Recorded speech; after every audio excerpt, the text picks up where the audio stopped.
on January 6th. And how the Supreme Court decides this case will impact the legitimacy of some of the criminal charges against President Trump as well. I've covered some of the people who were peaceful at January 6th, yet were accused of, quote, obstruction of an official proceeding. That was their charge. Now, some believe that that charge has been abused and its scope doesn't apply to those protesters that day, many of whom moseyed into the Capitol long after members of Congress had left. Now the Supreme Court will analyze the case Fisher versus United States to evaluate the scope of obstruction of an official proceeding. The case involves 3 January 6 protesters, including Jake Lang, who was arrested January 2021, and next month will mark 3 years that he's been jailed in D.C. with no trial. This July, Lang told the Gateway Pundit that he is taking his case to the highest court in the land. And now I'm joined by Trump lawyer, former federal prosecutor, and current candidate for Missouri Attorney General Will Scharf, joining me to break this down. Will, good to be with you. Great to be with you. Thanks so much for having me. Absolutely. So my understanding is that this section of the law called obstruction of an official proceeding, it's never been used against a protester until January 6th. Is that right? That's exactly right. So what we're dealing with here is a statute. It's 18 United States Code 1512. The parts of the statute in question were passed into law in 2004 as part of the Sarbanes-Oxley law, which was a response to the Enron scandal and other primarily financial scandals. This particular subsection relates to evidence destruction, that sort of way of obstructing an official proceeding. What DOJ has done here is taken that statute, that statutory provision, and attempted to apply it to the January 6 protesters and to President Trump himself on the theory that their objective was obstructing the electoral count process, and that falls within the catchment of this law. In front of the D.C. Circuit, an outstanding conservative judge named Judge Katsas wrote a scathing dissent saying that this just made no legal sense at all, that there was no basis to be charging all of these people under this statute. And it affects, as you said, hundreds and hundreds of January 6 defendants, in addition to President Trump himself. Wow. So how could this impact President Trump exactly? Because he's got a list of charges against him. So in the D.C. federal case, the case brought by the special counsel's team, Jack Smith, in relation to the events that occurred after the 2020 election, 2 of the 4 charges are brought under this subsection. President Trump is charged with obstructing an official proceeding in violation of Section 1512 and conspiring to obstruct an official proceeding in violation of Section 1512. Now, if the Supreme Court were to rule that 1512 was improperly applied to these January 6 defendants, and I expect that the Supreme Court will, that would likely require the dismissal of both of those charges against President Trump, effectively gutting half of the case against him before we even get to trial or before we deal with other issues like presidential immunity or double jeopardy that we're currently litigating. Well, prosecutors in these cases are going to say the proceeding was obstructed, that everything that Congress was doing, they evacuated. So what's the argument against that? So the argument against that is you have to read statutory provisions in the context of the overall statutory scheme that they're written in.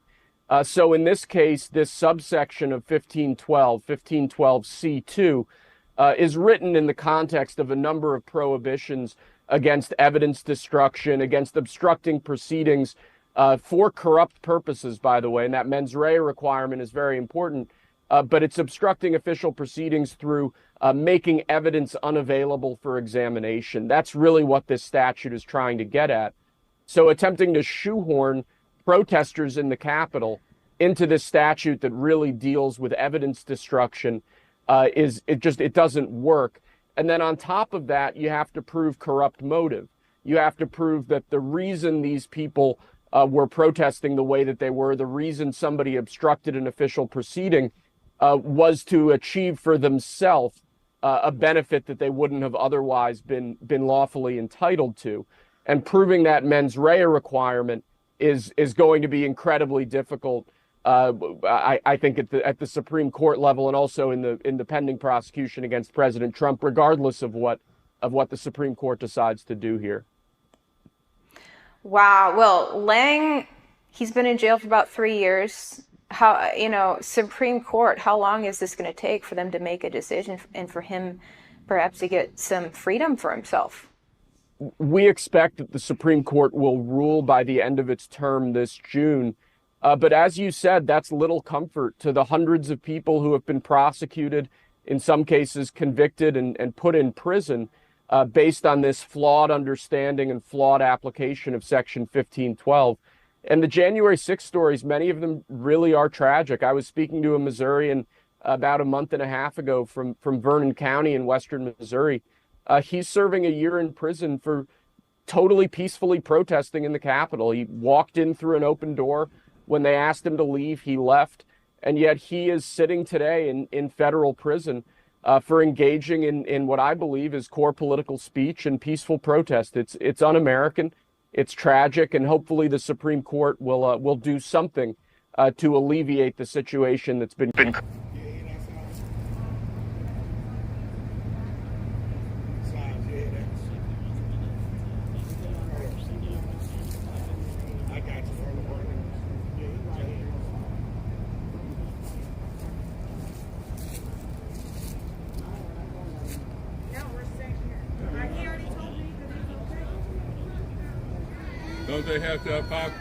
Don't they have to keep a pocket? It's okay if we stayed here. No, I asked. I absolutely Hi, Nina. Hi, Donna Ray. What's up? What's up? What's up, people? Hi, Dale. Hi, Sino. Hi, Julie. Hi, Annette. W. Daisy. Karen B. Sino. Boxer Heather. Angel Girl. Ohio Light.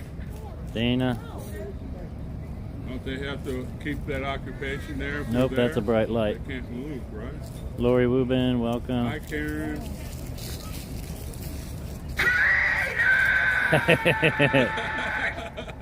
Tammy Green.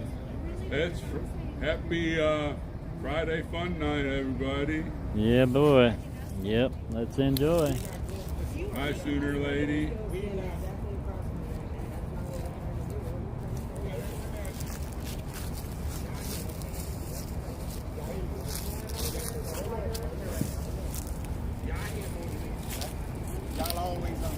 If they got that the first time, if they got here before y'all, what's wrong with them? They're not going no further. That's bullshit though, because every single time this happened, every single time this has happened, they have been put over here every single time.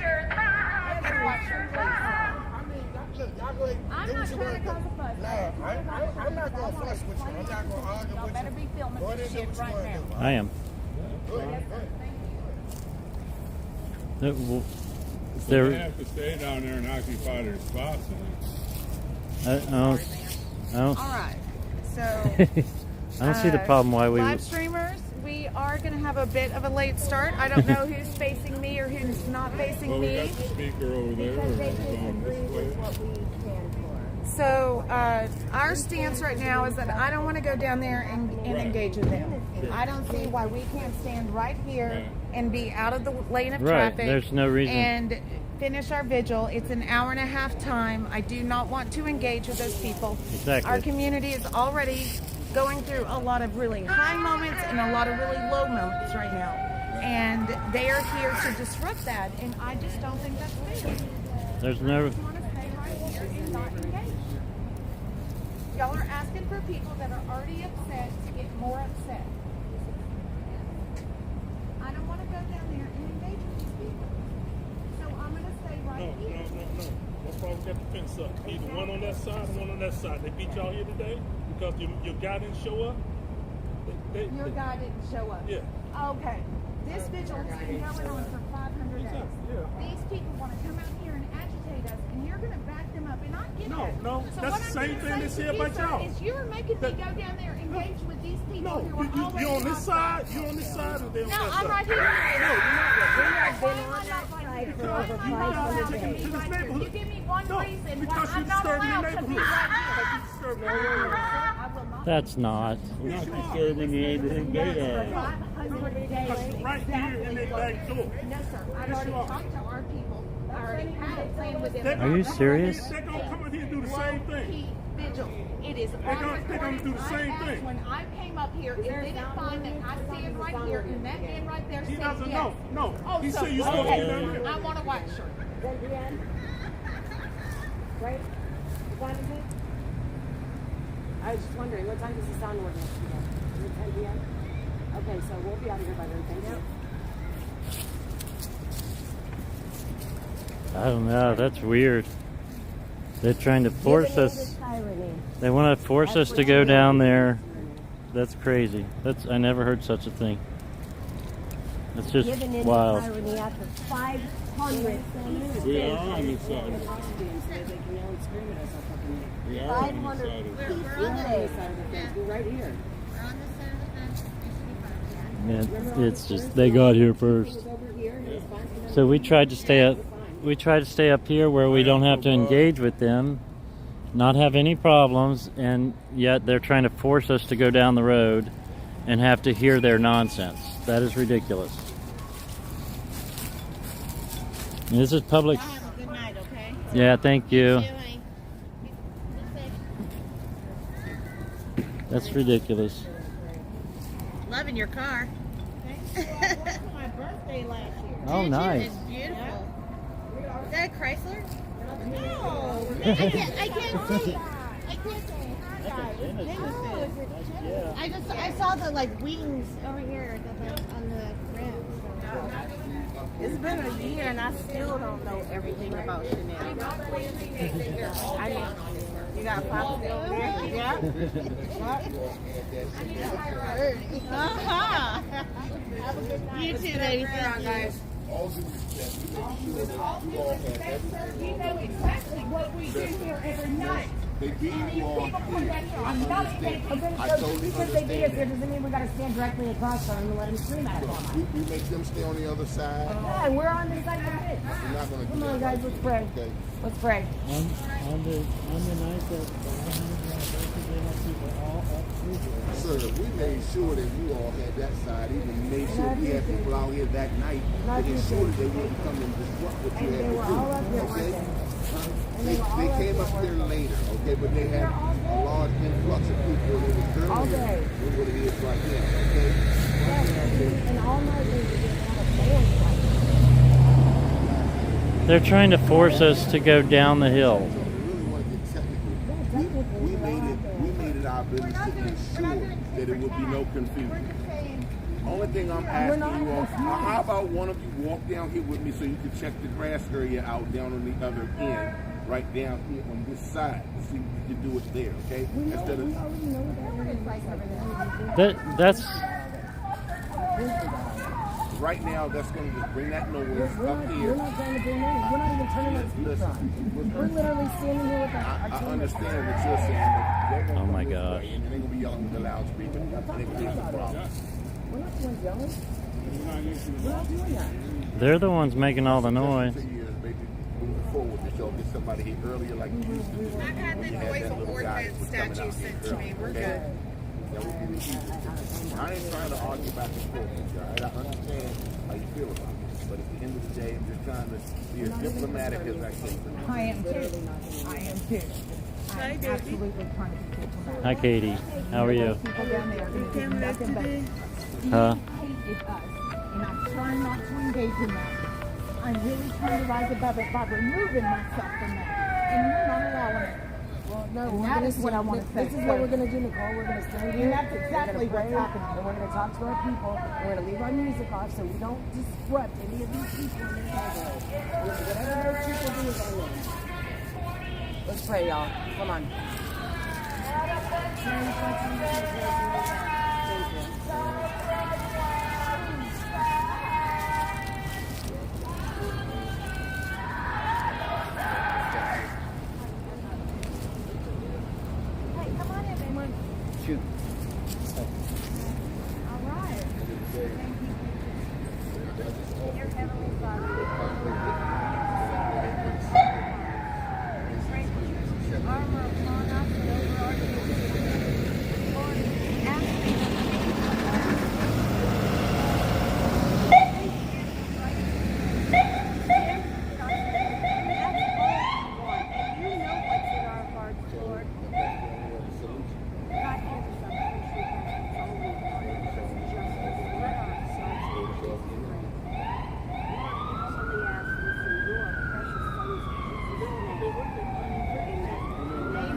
play any music.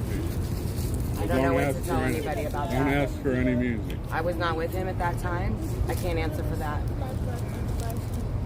The bystander next to you is a Nazi! Nazi! Well, let me speak German then. We have a swine here and a power pound.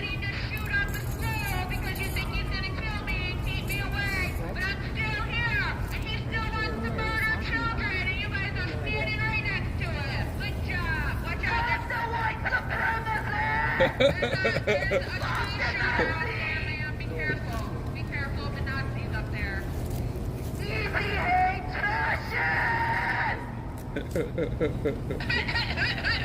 Look at how silly can you get, folks? We're a bunch of losers!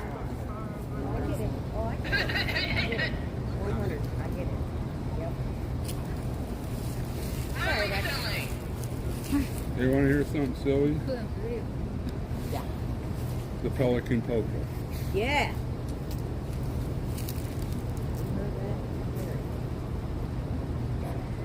Roger. Tell us something silly. Turn it up, Roger. You want to hear something silly? That guy next to you up there, he's literally a Nazi. He talked about shooting up a school. Brian Smith, of course, a Nazi!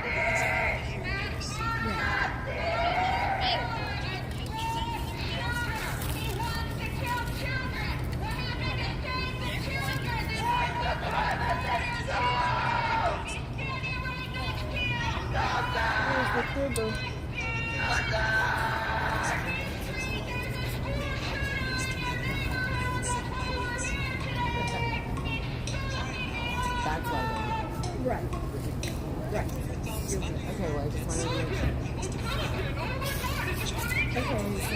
Okay, so aside from all of that, I got a message from Robert Morris today. Hey, Pelican, thanks for the view.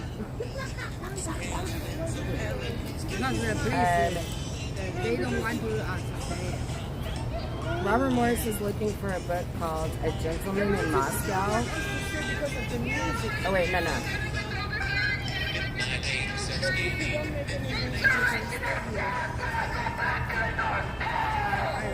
I got 240. Oh no, he wants War and Peace by Tolstoy. That's what he's looking for. If anybody is interested in sending him a book, that's Robert Morris. And you can look him up on J6 Mail Project and get his. I think that we should put the coffee table here. I agree.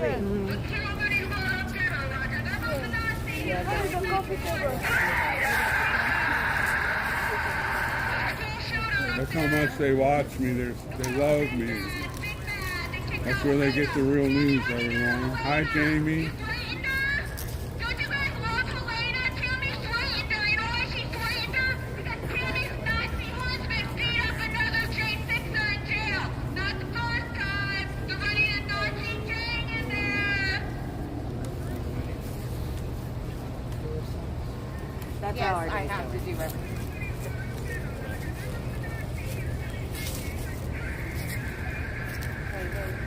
Tammy's trying to do damage control. I've been saying for a fucking year that her and her husband are Nazis. And you guys didn't believe it. And now your whole community turned against you. And there's only 5 of you left. And you're all Nazis. Hey, Tammy.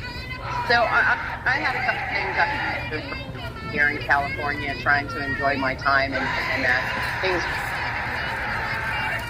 Say, some of these men in jail have passed, and Brian's calls into the general were fine until Brian challenged his ego.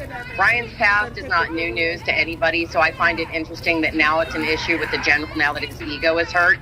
And also that he wants to denounce bullying, as he tried to bully me yesterday several times on the phone, bully me into having Tammy removed from our house because Brian had the nerve to stand against him. Also, as he denounces bullying, he reached out and tried to have allegedly reached out from inside the jail and tried to have somebody kick Andrew Talkie's ass.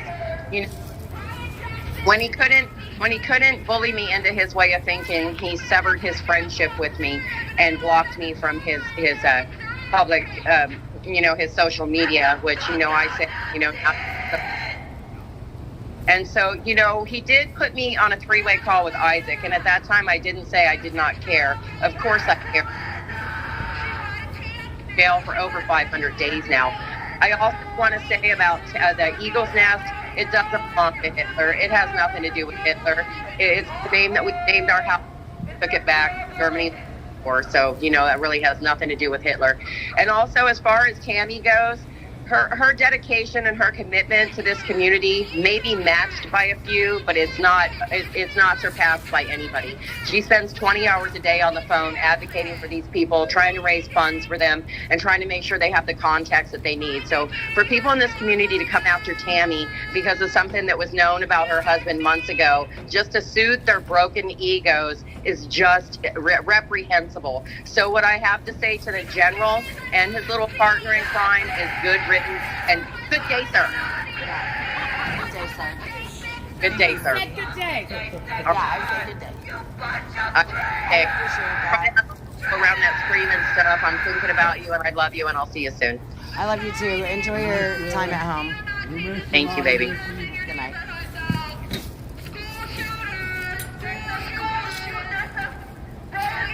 So I would sing, but I don't have the voice for it. He's in California right now. Yes, Miss Mickey's back. She's trying to get some relaxation back in California. All right. Happens every time she leaves. Exactly. But, you know, you guys, we are just here temporarily. These people do not come out every night and bother us. So we are just going to be here for a hot second.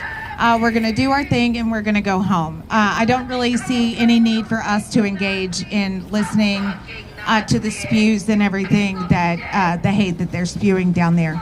I do want to say, as far as me and my house goes, you know, we will stay the course. Guy Reffitt and my family, we know that there is a much larger fight out there than all these little bitty fights that they keep throwing at us.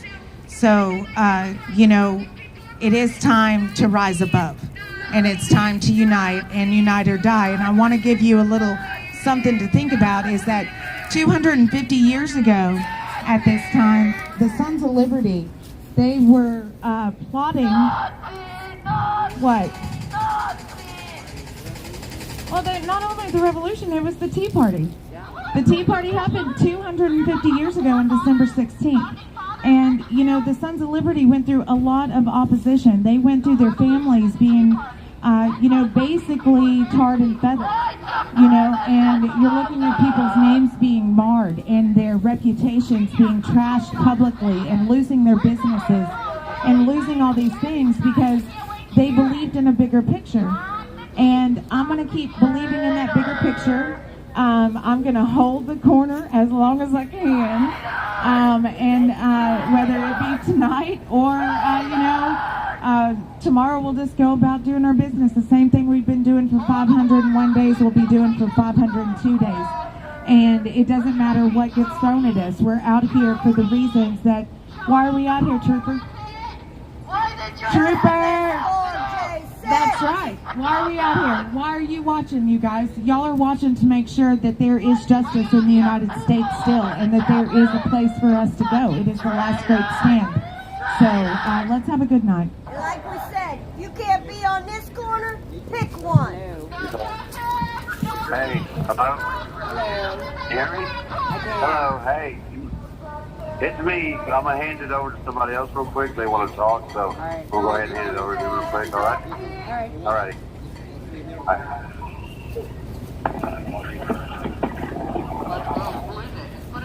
Hey, hello? Hello. Hey, how you doing?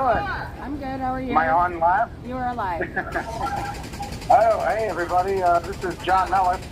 Hey, John. Hey. How you guys doing out there? Is it too cold? No, actually, it's not. Tonight was it's pleasant. Good. There's a couple of mosquitoes, but other than that, it's fine. I was at visitation today with Jen Baker, and I saw a lot of you guys. I was in a holding cell. I was in a 3 o'clock visit, and I was in a holding cell. I saw a lot of you guys. It was really nice to see you guys. I don't see you guys very often or whatever. But I'm just really always amazed at how long you guys have been doing this and how important Freedom Corner really is. It really just means a lot that you guys are out there. I really appreciate that. Got you, Patriots. Yeah. I kind of wanted to switch gears here, and I want to be delicate while I talk about the next topic. But I kind of want to talk about something that's been kind of going on, and I feel like it needs to be addressed. And hopefully we can have a more private conversation about things. That's what I'm hoping, because I think things are getting a little hectic out there, in here and everywhere. Yeah. So what I wanted to say is, all right, so I'll start with this. Last night, it's no secret. The cops know about it. The officers in the pod know about it. Everybody knows about it. It's freaking, two guys got into a thing and on camera in the middle of the pod. It's not a secret. And my thoughts on it are that, when I looked out the cell window and I saw, Zachary Allen got his ass beat pretty bad. And when I'm going to give you a little backstory to anybody who's watching who doesn't know who this guy is. Zachary Allen is an Antifa agitator, and I say Antifa loosely because I don't know how organized he is into it, but I do know that 2.5 years ago in early 2021, he admitted to me that he was Antifa when he was first in this jail, and he admitted to me with a couple of witnesses, and he was a lot of weird things about his story. If you went to January 6th and you were there to agitate originally to hurt protesters, but then when it turned on the Capitol, you wanted to agitate the crowd to get the crowd shut by cops and do all these crazy things. You wanted to hurt Patriots and Trump supporters. You actually you went there with a really deceptive and gross motive. So this kind of person, obviously, I looked out the cell window last night, and he's getting his ass beat pretty bad. Am I sorry about that? No. I will give my hats off to Taki for handling that, because from what I understand, the Taki did not throw the first punch, but Taki definitely finished it. And I will hats off to him for showing an Antifa that you just can't do whatever you want in this world without consequences. So that being said, there are at times 50 guys in this pod. Right now I think we're at 35. There are at times 50 guys in this pod. And we're all colorful characters. We're all, there's a lot of different, varieties of types of people. You've got people that are leaning a little more QAnon, people that like sports, people that like, lean more on the Bible, people that lean more on, on the news, and you got a lot of different types of people. You got but when you throw this many people into a box together, there's going to be, friction eventually and things. And regardless of this one issue that kind of is now public, this fight last night, okay, that's one thing that's public, and I can speak on specifically because it's public. A lot of this other shit go away, and I'm speaking directly to this guy calls himself the general. All right, this guy needs to stop, because he's out there spouting. And I got on the Twitter space last night. I didn't know until today was there like a title to the Twitter space or something that was bad? Yes. I didn't know there was a title to the Twitter space. I thought about the neo-Nazi in the DC gulag. Oh, okay. I was under the impression that I was getting on I was under the impression that I was getting on the real J6 related Twitter space. That was whatever. That was normal. Right. I didn't think there was a title to it. So I didn't know there was a title. And that was my mistake. I didn't mean to. I wouldn't have went on if I knew there was a title to that. That was disgusting and despicable. What I don't like is that the general, you're spouting things that you don't know and you don't understand. If there's anyone in this pod that will look out for the well-being of any J6er that you think, in your head has a serious problem, you need to listen to me. I'm here for that purpose, But you make things very difficult when you make assertions that are not true about J6ers in here or about all of us in here. When you're saying, first of all, when you're saying someone's running the pod, nobody in here runs the pod. I don't know of anybody that runs me. I don't know of anybody. There's so many different groups in here of people that hang out together. I don't think there's one person that runs the pod. So when you say that it's actually offensive to me, because that's one of the reasons I don't like Jake Lang, is because Lang claims to be a leader when he's not. So, and then the other thing is you're I'm trying to be delicate because I'm trying to be delicate with the way I say this, because I don't want to give it more air than it needs, but I want to address it.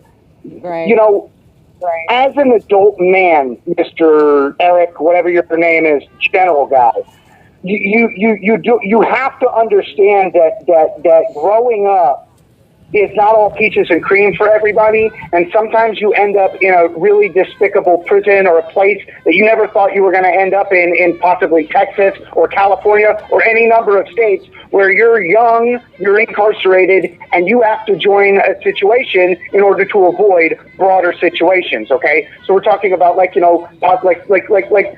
guys that are older now that may have, been affiliated with some kind of group because they needed that in the prison where they were at, or else you die, or else you're taken advantage of, so when you talk about tattoos people have in here or things that they're going through, you're not putting that into full context. You're not really understanding what's really going on, because I can guarantee you, General, there is not one fucking Nazi in here, and if there was a Nazi in here, I would punch that Nazi in the fucking face. My grandfather fought in World War II against the Nazis and killed Nazis. So I guarantee you, Eric, because you're not a general, so why are we calling you general? You're making assertions about people in here, and then by doing that, you're besmirching everyone in here, because you're saying that people are in positions of there's some power structure in here, and that some power structure has been hijacked by some nefarious character. That is all complete fabrication. There is no power structure. The only thing we do like town halls every once in a while. Mm-hmm. We had one the other night. We have town halls from time to time where everyone can speak. Nobody is running the show in here. If I had to put if I had to pick anyone in this pod that I think is wise enough to run something like this, I would pick Reed Christensen. He's a very, very intelligent and very, very, very interesting older gentleman who you guys should become more aware of, because he is a very interesting. He's a very unique story, and he's so smart and wise. He's an older guy, and that's naturally but that's just my. If you had to put a gun to my head, and I had to pick someone in here to right this ship, that was gun to the head. But General, you can't go public about guys in here if you're not involved. You have to trust that there are guys in here that are going to handle things, because when you go public, the way you're doing it is hurting everyone. So I demand that you stop, or else you're going to lose 100% of my support. You've lost most of my support already, because I hear you're already going public. But any semblance of the support that I may have or may get for you in the future, you need to fucking stop, man. Sorry to curse you, but you need to stop, Yeah. Yeah. Well, thank you for saying that, John. Yeah, and I love you guys out there so much. I saw some of our, I saw Lily and Dwight. I think you guys are amazing. I love all of you guys. Tammy, Nicole, Mickey, Mama Mickey. I love you guys. You guys are the best, and I hope we can, keep more of the like the fight last night. This stuff needs to be private. This is in-house stuff. Let's just deal with this in-house. And hopefully we go forward. We can be more discreet, because there's 35 guys living in a pod, man. We're making it. We're making do. We can fix this, So we got this. There's no.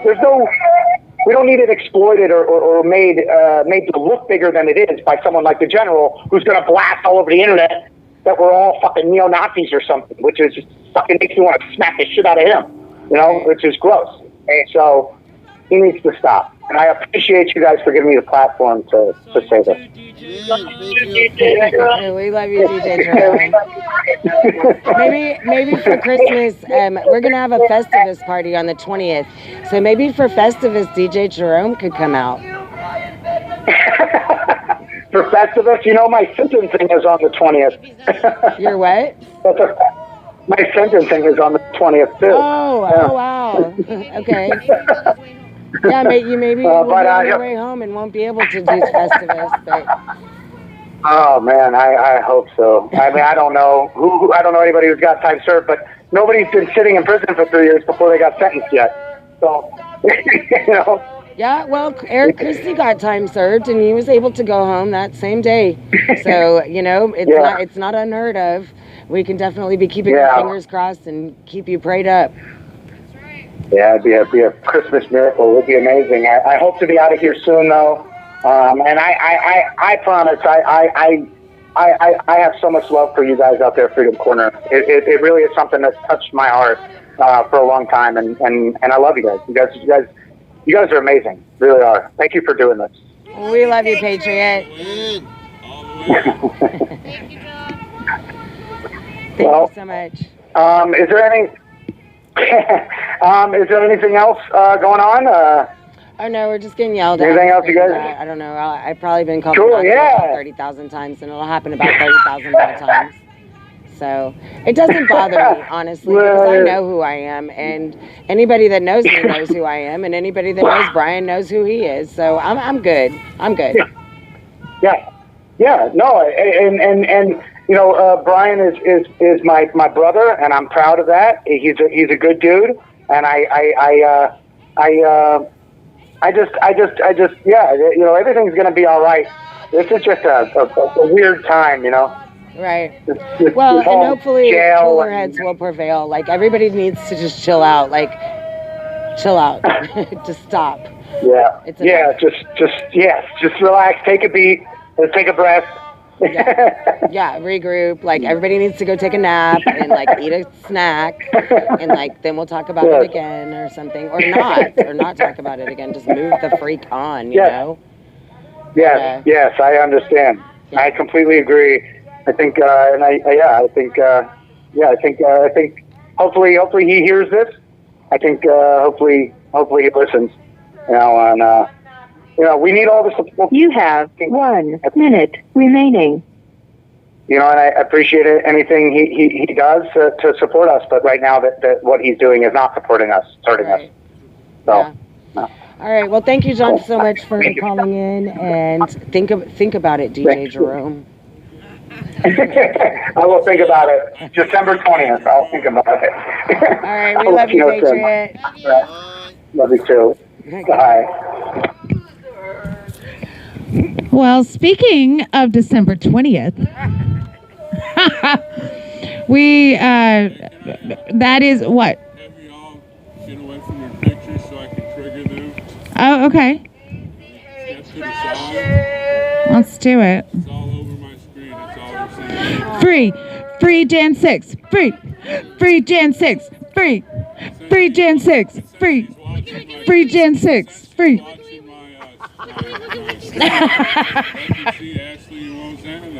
All right. Well, I like to see them, so I think it's all about that.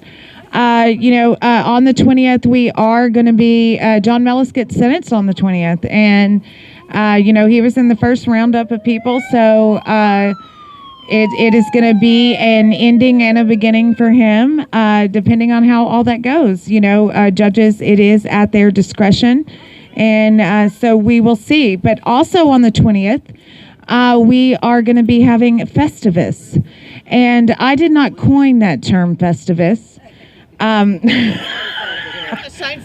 Oh, okay. I was wondering where it came from. Anyway, we are going to be having some amazing food out here on the 20th, and we are going to be having a Festivus. So we're going to be having like a Christmas-themed vigil, Festivus vigil. If whatever floats your boat for Christmas, come and do it. That's what we're doing that night. That's what Festivus is about. So if you light the menorah, or if you whatever it is, we're going to be doing it on Festivus night. And, we're going to have a little bit of lightheartedness in all of this because there are some really amazing things that are happening. And we have to have and grab the season right now to really believe in, I am going to believe that in our judiciary. And it's really hard to after everything that I've sat through and everything that I've seen. But, there are some really important decisions coming up before people that we really hold our trust in and that we pray that they see, the law. And that is really all that we've been asking. And I just hope that it is comes out fairly because we do know the 1512C was never put out there for protest. And there is actually an article. So at any rate, I'm not going to put the article out today. There is an article that was released in December of 2020 by some law groups that had to do with the obstruction charge. And interestingly enough, how it plays into how many people have been charged with that since. So I'm going to put a link to, or Deb, I'll send you that link. If you could put that up on the For Ashley site, I would appreciate it because this article is written in December of 2020. And it is absolutely about how the obstruction 1512C2 charge can be used in a protest type situation. And it almost, in many cases that we've seen, we got a phone call, so I don't have to fill too much more time up. But I do want to say, Deb, I'll get you that link to that article. And I think it's really worth a read to see where we are now with this obstruction charge. Thank you, Nicole. Hello. What's up, ladies? Hello. How's it going, Patriots? How are you, Chris? Dominic and Box here. No, it's the DNC. Sorry. The DNC show. It is the DNC show. Yeah, it's the DNC show straight from the gulag. Nice. Happy Friday night. Hey, guys, it's not just Friday, which it is, but it's also December 15th, which is not just 2 days before my birthday. It's actually Bill of Rights Day. So the first 10 amendments of the Constitution were actually ratified, which protect our individual liberties in 1791. It's also exactly 365 days since I had to look at the United States of America versus Dominic Fox for the first time. So very weird and interesting timeline, but before we kind of get stuck in on it tonight, guys, I wanted to let everybody know again, it's Bill of Rights Day, December 15th, so 4th of July, Bill of Rights Day. Maybe light up some fireworks, or at least get ready for the fireworks that we've got to share tonight. All right. So usually we're doing a bunch of little topics. I've got to say, we actually spent several hours this week prepping for a normal and regular show, covering current events with jokes, stuff that were going to make people laugh and have a good time. But the last couple of days have unfortunately necessitated a slightly different tone tonight. So, yeah. On a better note, I did just write "fuck Antifa" in big bold letters on every pillar that we have on here.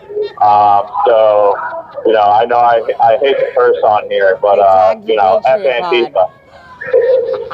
Yeah, it is the Patriot Pod. So it sure feels a lot more like the Patriot Pod today. It does. I'm sure reshuffling, some restructuring, and some riffraff and tomfoolery was removed. Well, I'm glad you're able to do that. Yeah. So I would like just really quick, I hate to do this, but 2 days ago, I stepped away from a platform publicly on this. Something told me to do it publicly, and I'm glad that I followed my gut for once. I should have done it. I should have done it since, for about 2.5 years, and a lot of these things, I wouldn't be in such a pickle I am now as far as lawyers and everything else. But I followed my gut, and I stepped away from a platform. And I have to say that was one of the best decisions I've made, running the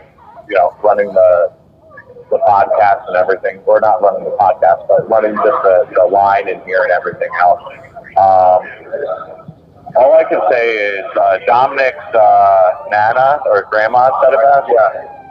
It is Nana. It is Nana. All right. You got a lot of things, but one of them, I'm sure many Nanas and Papas have said, is you got to take stuff with a grain of salt. What somebody's opinion of you or what they have to say about you has nothing to do with the truth or how you feel about yourself, and it shouldn't impact you outside of unless more than a grain of salt. I don't want to take Chris's thunder on this. There's been some stuff that's been going around that needs addressed, and it sucks to have to do this, but Right. yeah, I'm having a hard time hearing Dom, so the thing. Sorry. Everything that certain people have been saying about this pod is complete fabrication. Right. Y'all are all grown men, right? There was no one. And nobody leads you. What's that? Y'all are all grown men, and you lead yourselves. Yeah. Listen. Okay. So this whole leadership thing, if anything, this comes from either people have been around the block in jail, or people have been in this jail, for 2-3 years, something like that. Any organization or household that you walk into has a structure of some variety. Some are overt, some are, seemingly non-existent. Those non-existent ones are chaotic. But as somebody that's relatively new to this pod, I can say that when I walked in here, I was not only greeted with open arms and a table full of food and every supply and item that I needed to be not only happy, but ecstatic to be in the pod, but I was told there are very few bits of rules that will make everybody's time easier. The primary one was don't steal, because we have everything we need in here. And don't go lie and spread rumors about people publicly, because it doesn't make you look bigger. At the end of the day, what it does is it hurts everybody. And I'm not going to mention anybody's names, but I can tell you some of the people that have been getting bad-mouthed publicly and hopefully not on very large platforms whatsoever were some of the very people that took me aside on the first day. And again, not only made me feel welcome, but literally had me calling my mom and saying, I can't believe it. This pod full of quote-unquote domestic terrorists and radical extremists are some of the best guys I've met in my life. And literally I came in with no food, nothing, and I still to this day have some of the condiments, soups, and things that I was given. And nobody's told, I've been to jail. I've been to prisons around the country to get here. And what I've been given was a very minimal structure that respects hierarchy, guys that have been here for multiple years and have wisdom and value to share, not because they want to be the leader of anything, but to help keep our house in order. And nobody's told me what to say today or at any point. Nobody's told me who I can talk to or what I can do. But to deny Hey, hold on. Hey, Dominic, you missed a line. Right here. You missed this line. Right? Oh, excuse me. Yeah, let me go back. Yeah.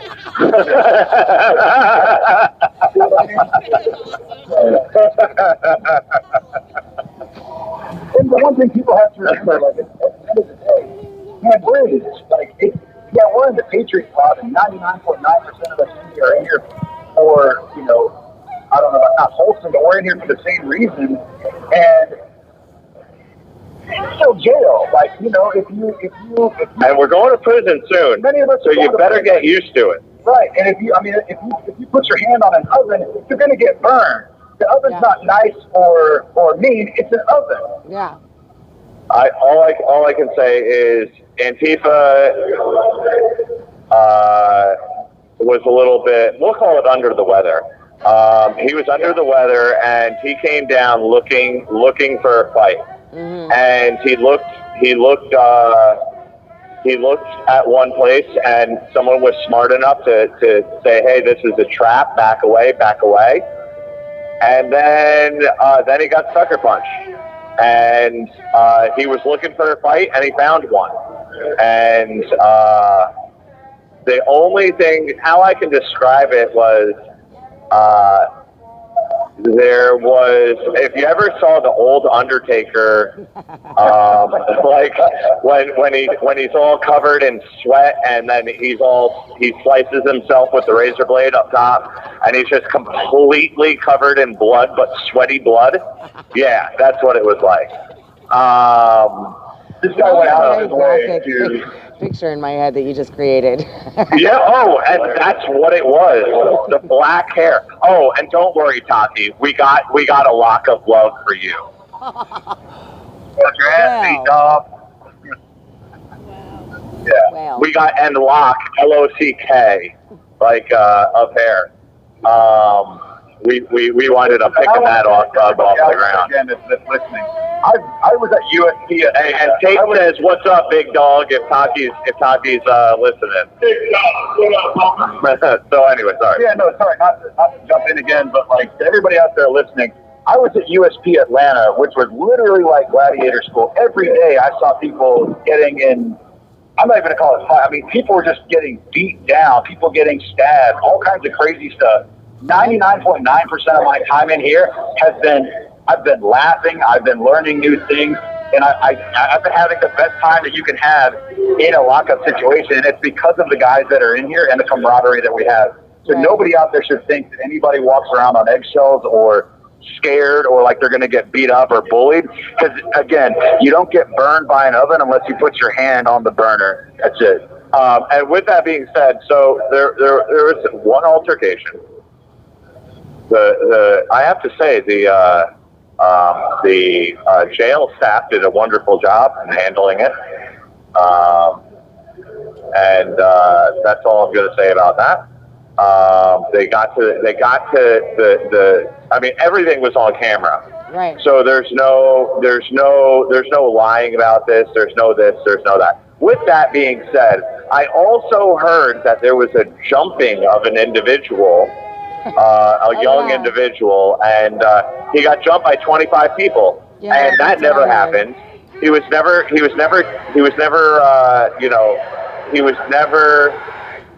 beat up by two other individuals on a daily basis. I don't know what other lies I heard, but this guy. Okay, there was one slight altercation with him, where he basically pissed off every single person in the pod. He called every single person, every single patriot who took a plea deal a coward for taking a plea deal.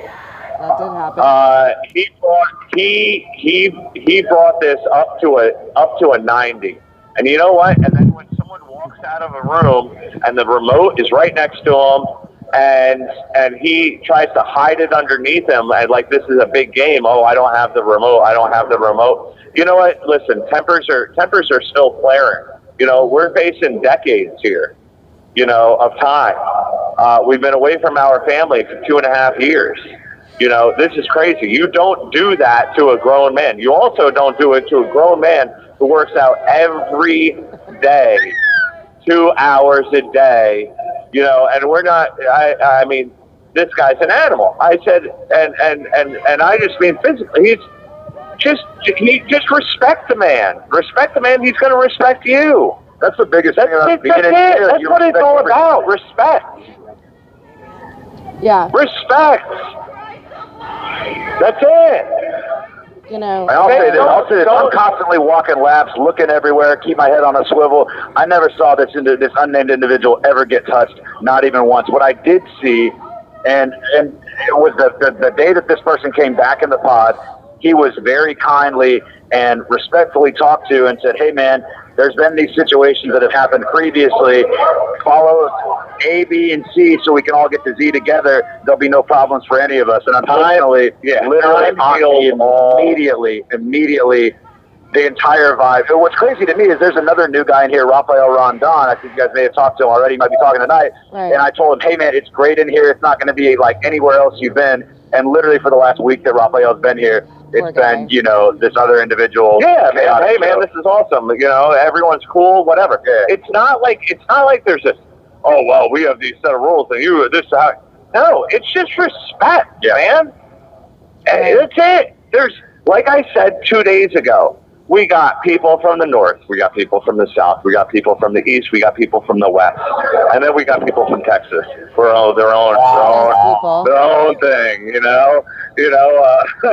That's and listen, that's not a slap. I'm not slapping anyone in the face here. I'm giving you a compliment. I know, and I appreciate you guys don't that. take it like that. So no, but my whole point is there's a whole bunch of there's so many personalities here. And it's just like, man, listen, no one's going to say, and if there is a fight, then there is a fight. Who cares? That's the Get over it.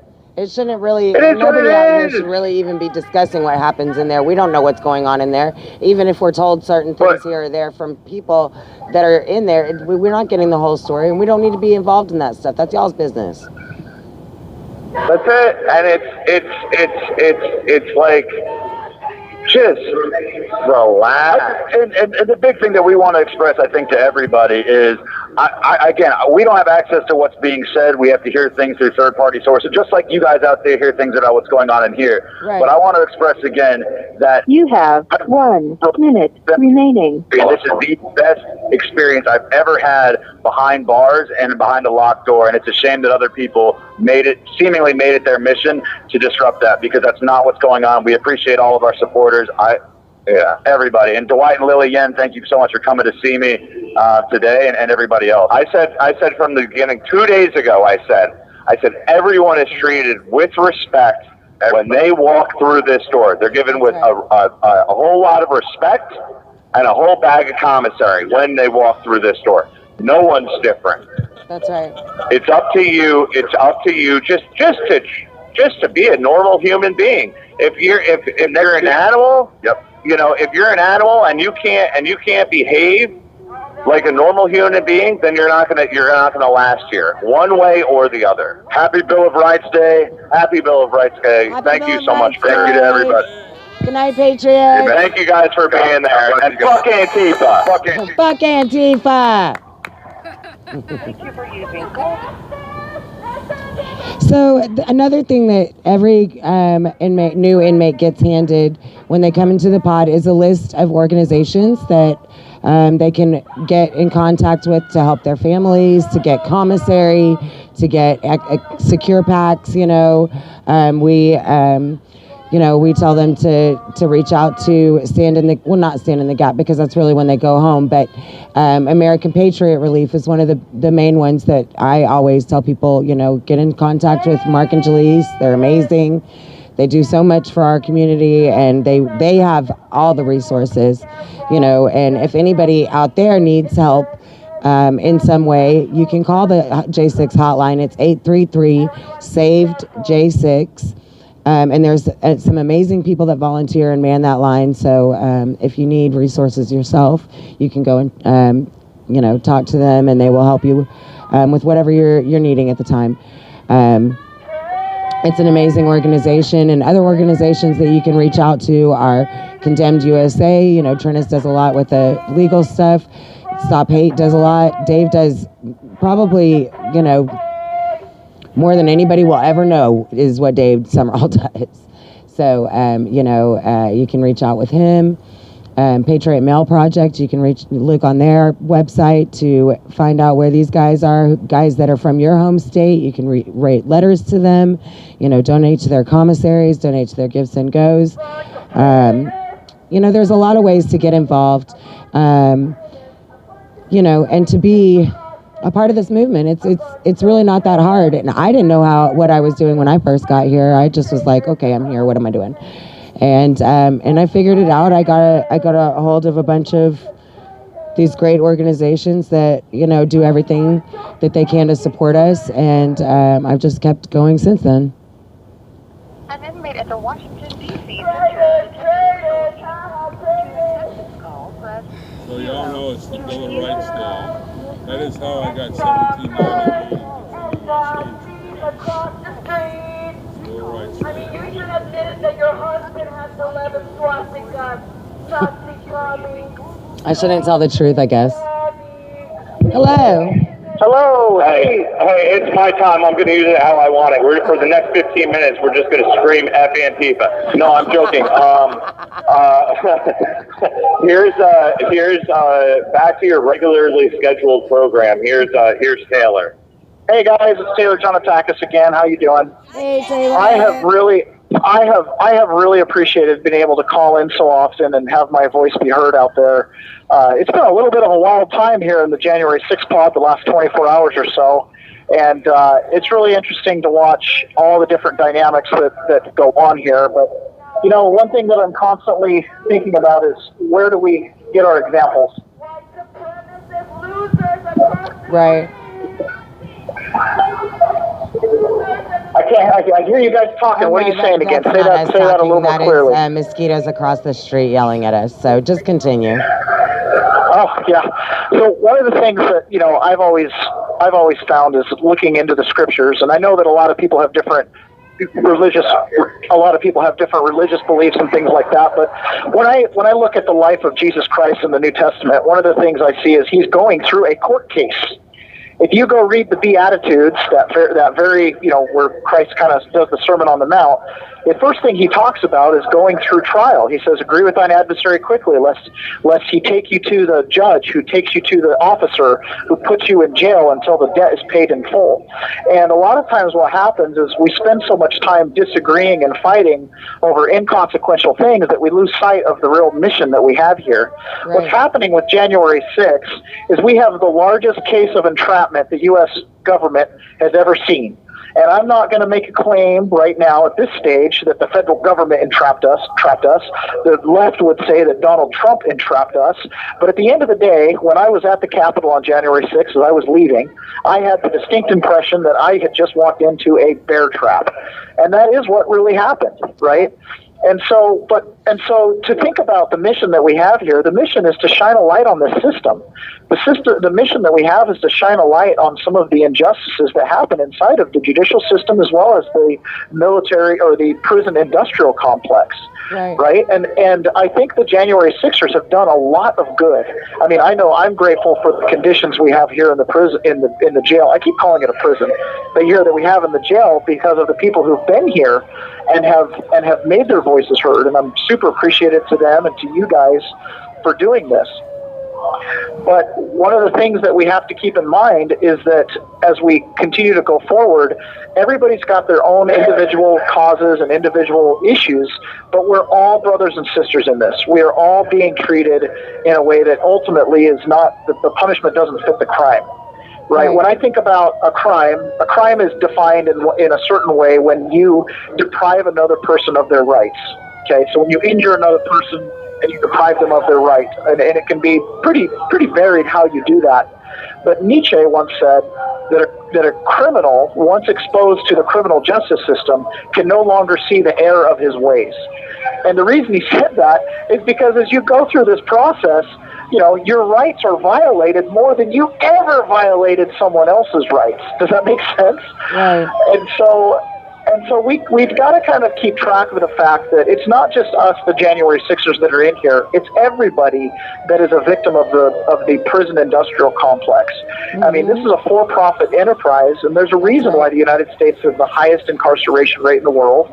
There's a reason why the Department of Justice has a 98.2% conviction rate. It's because there are rights that are being violated, and I am a big believer that two wrongs don't make a right. Right. Does that make sense? Yeah. And absolutely. So it's just it really isn't okay when a criminal violates someone's rights. The punishment has to be proportional, right? I mean, this is guaranteed in our constitutional, and it is interesting because they've done a good job of not outright torturing us.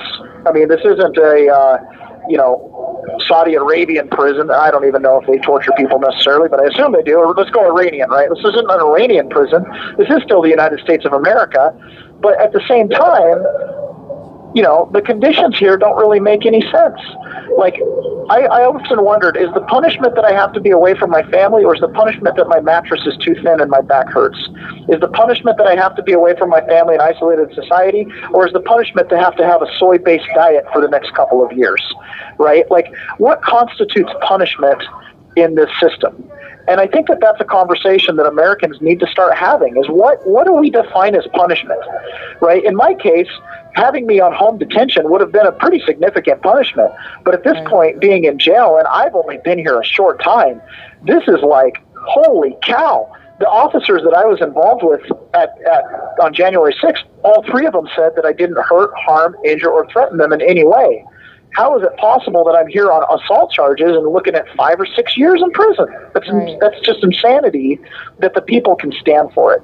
And so, you guys are doing such a great job raising awareness. I know that since I've been speaking with you guys on the Vigil, my family has been circulating these different Vigil streams and I don't know if you call them podcasts, and it's getting a wider audience, and I'm starting to get feedback from people going, wow, I didn't know that was happening, right? And so every voice that's heard raises awareness, and a rising tide raises all ships. That's right.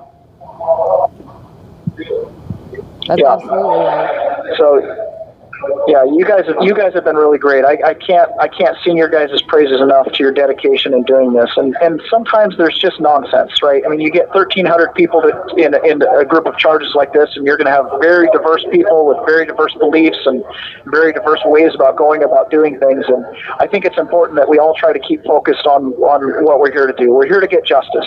We're here to get justice for the people that lost their lives on January 6th, Ashley Babbitt and the others. We're here to get justice for those of us that are here having our rights stripped away. We're defined in the dictionary as civilly dead right now. And, we need redemption is what we need. We need to be redeemed from this dark place. In the scriptures, a dark place was often the dungeon, and the word salvation means help in a dark place. We need some salvation. We need to be redeemed from this dungeon of a system where we're really, a lot of us, and I talk to everybody here, a lot of us feel in a certain way hopeless. The entire weight of the federal government has come down on us, not only individually, but collectively. And it will take the entire might of the American people to push back and say enough is enough. Not only has this system mistreated January 6ers, it's mistreated minority and disadvantaged communities for decades and decades now. And if it takes us going through this experience to be able to raise awareness and the little things like better diets, does the punishment really include a soy-based diet? You know what that does to a man's body after a year or two? Exactly. It wrecks us, Is that the punishment that the American people want?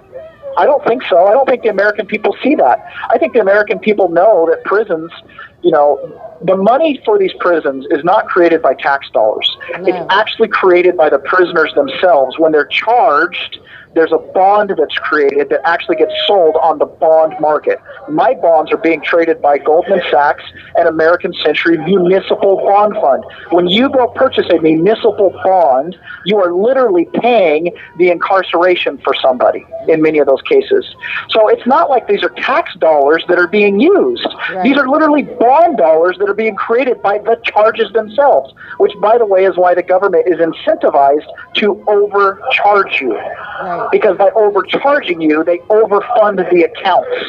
And that's really, truly, actually what's happening. And so there's no reason why we couldn't have better food. There's no reason why we couldn't have adequate mattresses. There's no reason why every toilet in the jail shouldn't flush, right?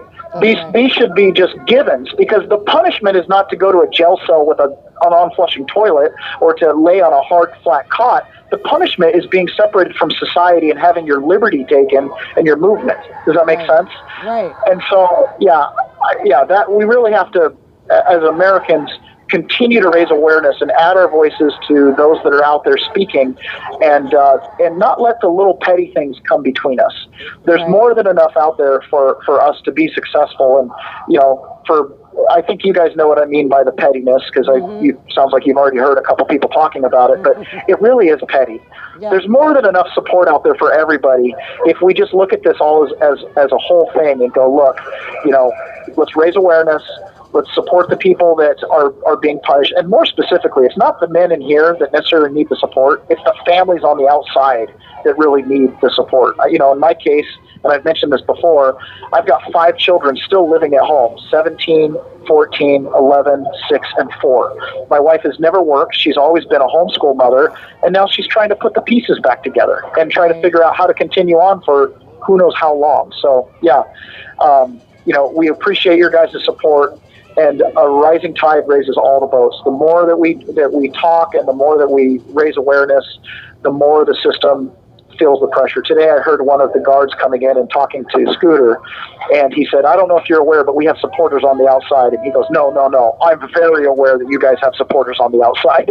And I thought, what a great recognition, because most of the people in here outside of this pod, they do not have supporters on the outside. Right. I remember Judge Lambert in one of my hearings said that these cases are difficult for him because he's not used to sentencing people where they have rows of supporters that are breaking down in tears when the sentence is passed. Right? And that's because most of us are not really violent offenders. Most of us have lived good lives and don't really deserve what's happening. And I have a little bit of grace for these judges simply because they're trying to follow the law that the legislature gave them, right? And it requires these massive prison sentences. And unfortunately, these judges don't exercise their equity in reducing them down to what is reasonable. Right. And a lot of that, you know, it's a travesty no matter what way you slice it. So before we get to the 1 minute mark, I do want to share my wife's Give, Send, Go. We didn't do any fundraising prior to my incarceration when I was remanded just 2 days before Thanksgiving. But her Give, Send, Go is givesendgo.com/Johnatakis Family Help. That's JOHNATAKIS Family Help. And on that Give, Send, Go, even if you don't want to donate money to my wife, that's absolutely fine. There's a link to a podcast that I did just after January 6th where I go over my entire experience. And the Department of Justice refused to put that podcast into my trial. And I think if you go take a listen to it, I've had a couple people send me messages and things like that have listened to it. They've been like, wow, I cannot believe that the Department of Justice, you know, tried you and wouldn't put that in the trial. And when you listen to it, you kind of see why. They were really out on a limb. And even Sedition Hunters, who I was the very first person that Sedition Hunters turned in, and they put on a Twitter post, they put #BeardedMirror, that's what they gave me a nickname, which is kind of ironic, because all I did in my trial was hold a mirror up to the system, right? So I just ended up, I didn't argue anything, I just held a mirror up to what they had, and what they had was very little. And they said, you know, we were excited to bust a bunch of domestic terrorists. This man, referring to me, is not it. You know, he's a hardworking person. He believes in God. He works hard every day. He's raising a family. He could be any one of our neighbors.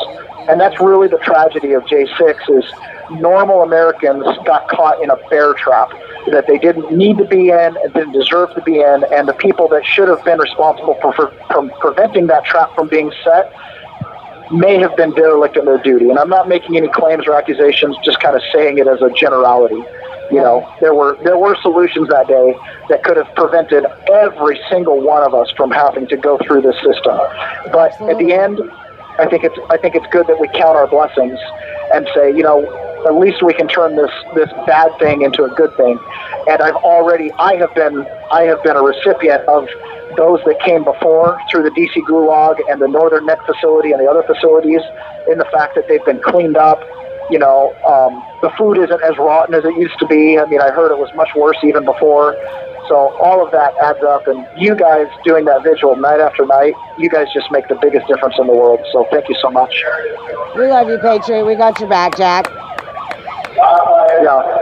Yeah, I really appreciate it. There's a lot of noise out there tonight. We got cop cars? Did you say there's a counter protest going on there? We got haters. You got haters out there? Yeah, you know what? You have 1 minute remaining. You know you're doing something right when the haters show up. Yeah. That means you're making a difference. That means you're making a difference. That's right. We have sirens for Trump, so what do you do? That's awesome. Yep. All right, Taylor, you guys are the best. Have a good night, and we will hear you at the anthem. All right, thank you. Bye. Thank you. Good night. Thank you for you. Sherry, is there anything you have to add? I don't have much for a minute. Yeah, just for a minute. You know, not anyone here has ever said that every single J6er is innocent, because we know there were crimes committed that day. But the vast majority of these men and women that are behind these bars, that are on home detention, they did very little. And their sentences do not fit the crimes, exactly like the young man before me just said. So remember, when you sit down or kneel down to pray tonight, you keep these men and women in your prayers, because they need your prayers. They need your letters. They need your encouragement. And yes, they do need your financial help. Every one of these patriots, most of them have lost every single belonging they own. Their homes, their cars, everything. And a lot of them, money that has been raised for them has been taken away from them by these corrupt courts. So please, everyone, keep them in your prayers. They need our support. You know, we stand out here because we are the voice for the voiceless. And that's what this regime down the road has done to these patriots. They have silenced their voices. They are trying to erase them from our society. And we're here to tell you that that's not going to happen. That's why we read their names every single night. That's why we will never forget this Air Force veteran. That's why we will never forget Roseanne Boylan and how she was brutally beaten and killed. We will never forget the others who were beaten that day. The ones that were injured that day. There were a lot of injuries that have never come out. Rubber bullets that hit people in the faces because they were simply standing in the crowd. They need your prayers, patriots. We're here in D.C. Every one of you are hearing every word that comes out of their mouths. We need you to be a voice for the voiceless as well. Make sure you share out every one of these live streams. Share out the post. Don't ever let them be forgotten, patriots.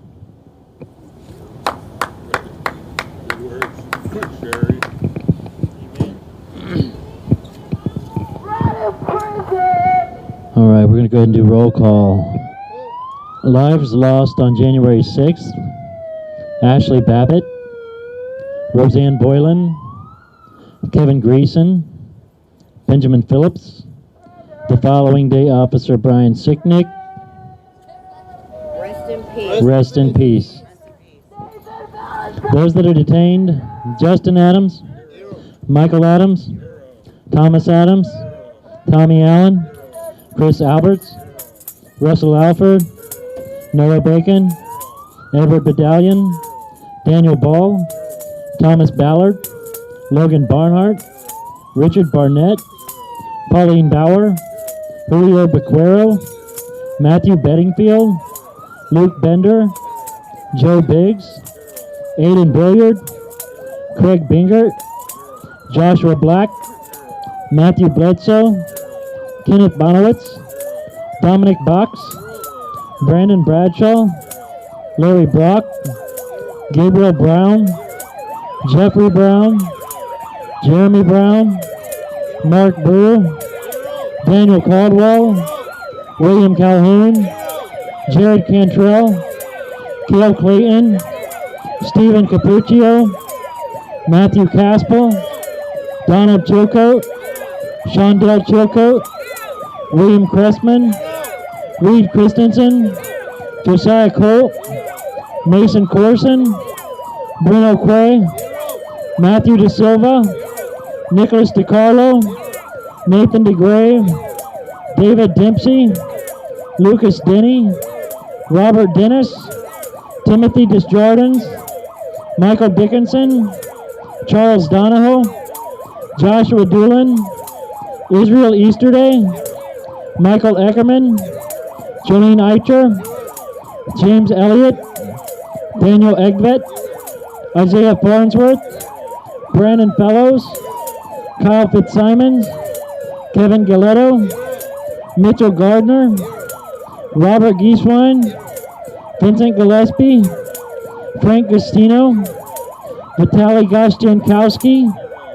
Jeffrey Grace, James Grant, Matthew Green, Tony Griffith, Brian Gunderson, Joseph Hackett, Stacy Hager, Timothy Hale, Kenneth Harrelson, Johnny Harris, Richard Harris, Joshua Haynes, Stephanie Hazelton, Donald Hazard, Albuquerque Head, Andrew Hernandez, Joshua Hernandez, Eric Herrera, Joshua Hughes, Jared Hughes, Brian Jackson, Shane Jenkins, Douglas Jensen, Justin Jersey, Joshua Johnson, Taylor Janatakis, David Judd, Leo Kelly, Ryan Kelly, Julian Kuder, Federico Klein, Matthew Kroll, Nicholas Langerand, Daniel Layden, Joseph Layden, Luke Lentz, Joshua Lawler, Kevin Lyons, Danian McAndrew, Marcus Malley, Christian Manley, Cody Mattis, James Molt, Christopher Maurer, Mark Mazza, Ronald Maccabee, Patrick McCoffey, James McGrew, David Mahaffey, Sean McHugh, Jeffrey McKillop, James McNamara, Connie Meggs, Kelly Meggs, Jonathan Mellis, Rodney Millstreet, Matthew Ryan Miller, Jordan Mink, Robert Menuda, Landon Mitchell, Corin Montani, Catherine Morrison, David Marshall, Robert Morse, Christopher Moynihan, Jonathan Manapo, John Nassif, Marshall Neep, Daryl Neely, Ryan Nichols, Kirsten Niamella, Gregory Nix, Ethan Nordine, Nicholas Ox, Grady Owens, Jared Owens, Jason Owens, Joseph Padilla, Robert Palmer, Nathan Pelham, Michael Perkins, Dominic Pizzola, Daniel Phipps, Mark Ponder, Sean Price, Joshua Pruitt, Anthony Puma, Chris Quaglin, Barry Ramey, Guy Reppett, Zach Reel, Mariana Reiner, Stuart Rhodes, Howard Richardson, George Riley, Thomas Robertson, Linwood Robinson, Michael Roach, Jonathan Rockholt, Daniel Rodriguez, Raphael Rondon, Greg Rubenacker, Jeffrey Sable, Ryan Samsel, Ronald Sandlin, Salvador Sandoval, Robert Sanford, Peter Schwartz, Daniel Scott, Christian Secor, Hunter Seafried, Kevin Seafried, Grayson Sherrill, Jonathan Schroyer, we'll take that one off there, Alexander Shepard, Thomas Sibick, Jeffrey Sills, Mikhail Sly, Charles Smith, Tommy Smith, Kelly Sorrell, Audrey Southard, Hatchet Speed, Yvonne St. Cyr, Peter Steger, Shelley Stallings, Patrick Stedman, Laura Steele, Tristan Stevens, John Strand, Andrew Taki, Enrique Tario, Curtis Tate, George Tenney, Jacob Perez, Isaac Thomas, Devlin Thompson, Dustin Thompson, Edward Valero, Salvador Vassallo, Jason Wallace, Eric Scott Warner, Jessica Watkins, William Watson, Matthew Webler, Thomas Webster, Bradley Weeks, Sandra Wire, Jack Witten, Anthony Williams, Riley Williams, Timothy Williams, Duke Wilson, Ricky Wilden, Shane Woods, Chris Worrell, John Wright, Gregory Yetman, Isaac Yoder, and Kyle Young. Those we've lost to suicides: Christopher Georgia, Matthew Perna, Mark Angst, and Jordan Meacham. Rest in peace. Now let's say her name. Ashley Babbitt. Ashley Babbitt. Ashley Babbitt. Ashley Babbitt.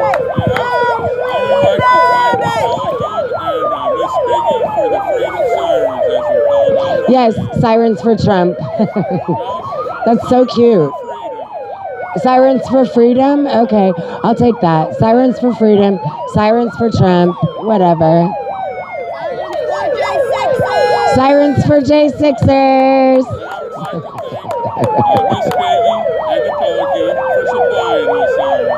Right?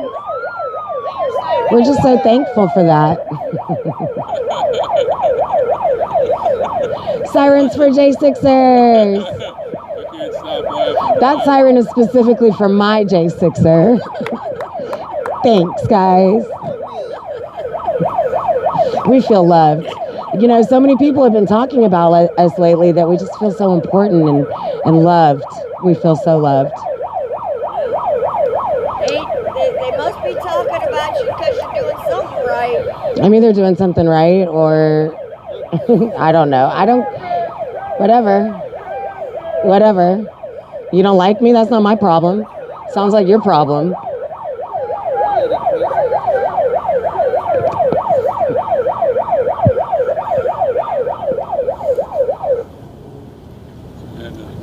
Sirens for freedom. Sirens for freedom. Sirens for J6ers.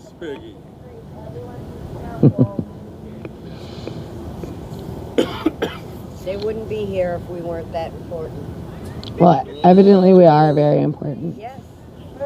See, she's definitely watching. I know she is. Well, I mean, I guess since they're watching us, is this a good time to plug 4ashley.com? If you'd like to make a donation to keep us at the Eagle's Nest here in D.C., go to 4ashley.com and hit that donate button today.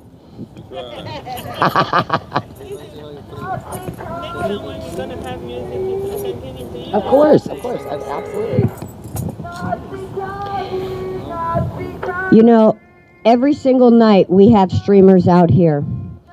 And they do this so that every single patriot around the world can know what's going on. It's very important that all of these streamers get supported, because if they don't get your support for this information, it's going to go away. Rebecca, what's your stream, Rebecca? We the People Mega. For Ashley, 1791 Stormtrooper, Freedom Express Media. Almost every one of these streamers are here on their own dime. They go through extreme conditions to make sure that they are here every single night. Glory be Freedom. She's another one. We have to make sure and support these live streamers so that they can stay here in DC and bring you the truth of what's coming out. So please, if you're so inclined, help out our streamers. They need our support. Thank you, Patriots. Buy him a coffee. Storm loves coffee. Storm's a happy camper as long as we bring the coffee. Everything else he can deal with. So, you know, we had Patriot Mail Project has been doing their Christmas drive for the kids. They just had their 12 Days of Christmas auction, and they had so many awesome items that they auctioned, and they've raised so much money for these kids. And, you know, a huge shout out to Marie and Paula and everybody involved in that organization. They do so much good work, and, you know, we really appreciate that y'all do that for the kids. So thank you so much.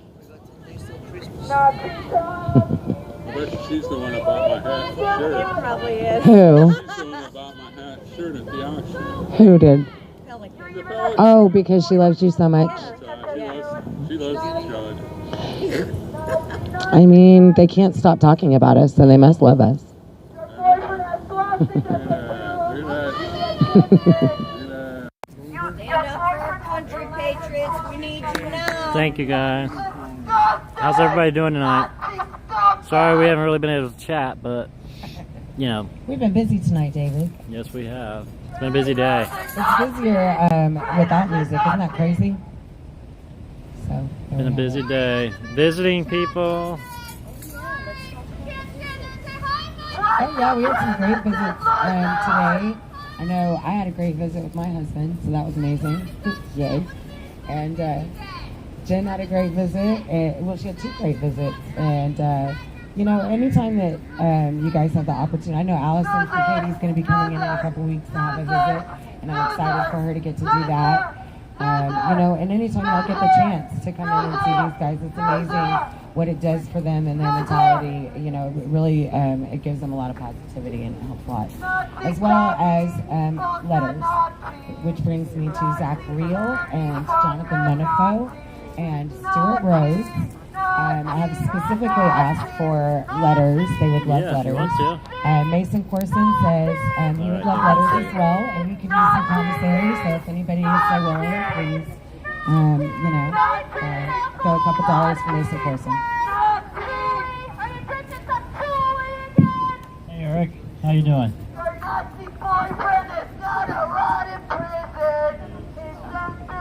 Are you there?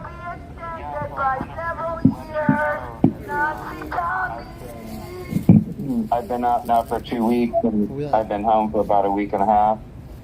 Eric! Eric. Hey there. So how's it feel to be free? Like, it feels like God had intended it, okay? That's how it feels. Right. And, but I wanted to hopefully get a message out there to the J6ers, because I've been experiencing what it's like outside in the real world, and there's a lot of support for us out there. And remember, I live in Litzbach, Los Angeles, and I called my old boss, and they had nothing but support for me. And talked to a few recruiters, nothing but support for J6ers. Even when I was flying from DC back to Los Angeles, I was talking to the flight attendants, nothing but support. So things are changing. I can see it when since I got out. That's awesome, Eric. Yeah, and again, remember, I'm in Litzbach, Los Angeles, right? And I'm seeing it. Like they know what happened. Yeah, the whole world knows. Yeah. That's why we have protesters out here, because they know too. They know it but they too. have to cover it up. They know it too. So. Yeah, we got another call coming in. Any last thing you want to say real quick? That was the main part of it. All right, man. We're glad to hear from you. Thank you so much for calling. We really appreciate it, Eric. All right, bye. Love you, Patriot! Nice.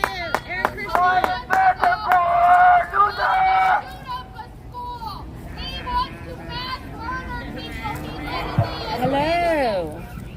Hello, I have me and I have Brian, aka Scooter here. Hello. Hello! Hey, how are you guys this evening? You're fantastic. Hey, is that sirens for Jesus? for showing up again. We've got sirens for Jesus, sirens for J6ers tonight. All right. Did they bring the other guys with them? You know, I don't think they have any gifts for us. I think that's very rude. Well, all right. Let's get right into it. We've got a couple I'm going to save some of this stuff that I want to talk about until after the anthem. So we'll just talk about some current events first. Have you guys heard the Laura Logan interview with Clay Higgins today? Yes, that was amazing. Okay, we have not heard that much about it. What can you tell us about it? Sherry's coming to tell you all about it. Well, Clay Higgins says he has definitely identified one of the buses. He is 100% positive that it was filled with paid FBI agents. And he definitely will find out exactly who owned the bus, when it was sold, and who was driving it at the time. All right. Well, good for Clay Higgins for doing some homework and some deep digging to expose or to get to the truth of whatever the truth is. That's all we ever wanted, was the truth. You know that, we know that, everybody knows that. That's all we want.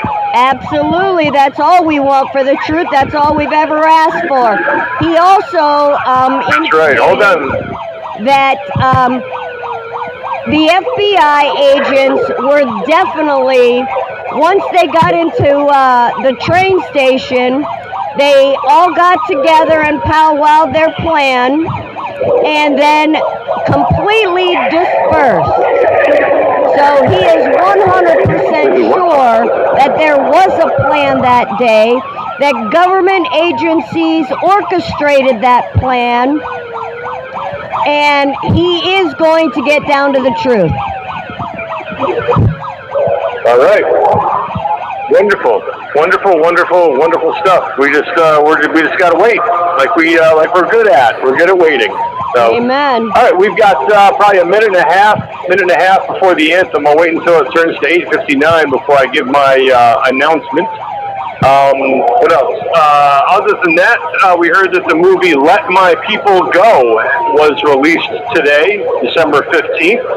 And that's supposed to be very, very, very informative when it comes to the 2020 election into January 6th.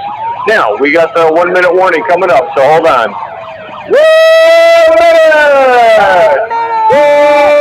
1 minute! 1 minute! All right, let me get a first pitch and get rocking and rolling. So I'm going to pull out the earpiece. I'm going to leave you here with Brian, a.k.a. Scooter. Okay. Hey, baby. Okay. Yeah.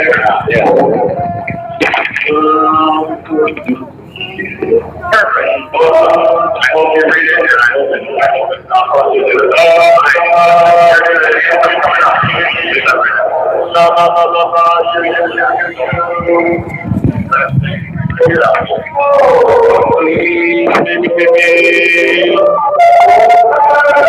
la la la la, la get ready, 3, 2, 1.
Okay, cool. Thanks for throwing me under the bus immediately. What's happening? I like, I can't even come on here with the sneaky stuff now. He's like, and we're introducing by his government official. That's right, it's David Dempsey. You know, like, all right, cool. Thanks for that intro. Jeez, might as well throw my birthday out there. I know, right? What? Wow, you really just bombing me for the fucking... hello? They've got lots to talk about tonight. Well, what? I was just talking about American left. All right, you ready? Here we go. All right, let's 12-13.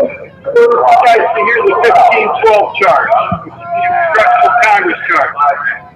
Next, on 12-13, they claim fraudulently claims that the 15-12 charge that SCOTUS is hearing is his case, which is an absolute 100% lie.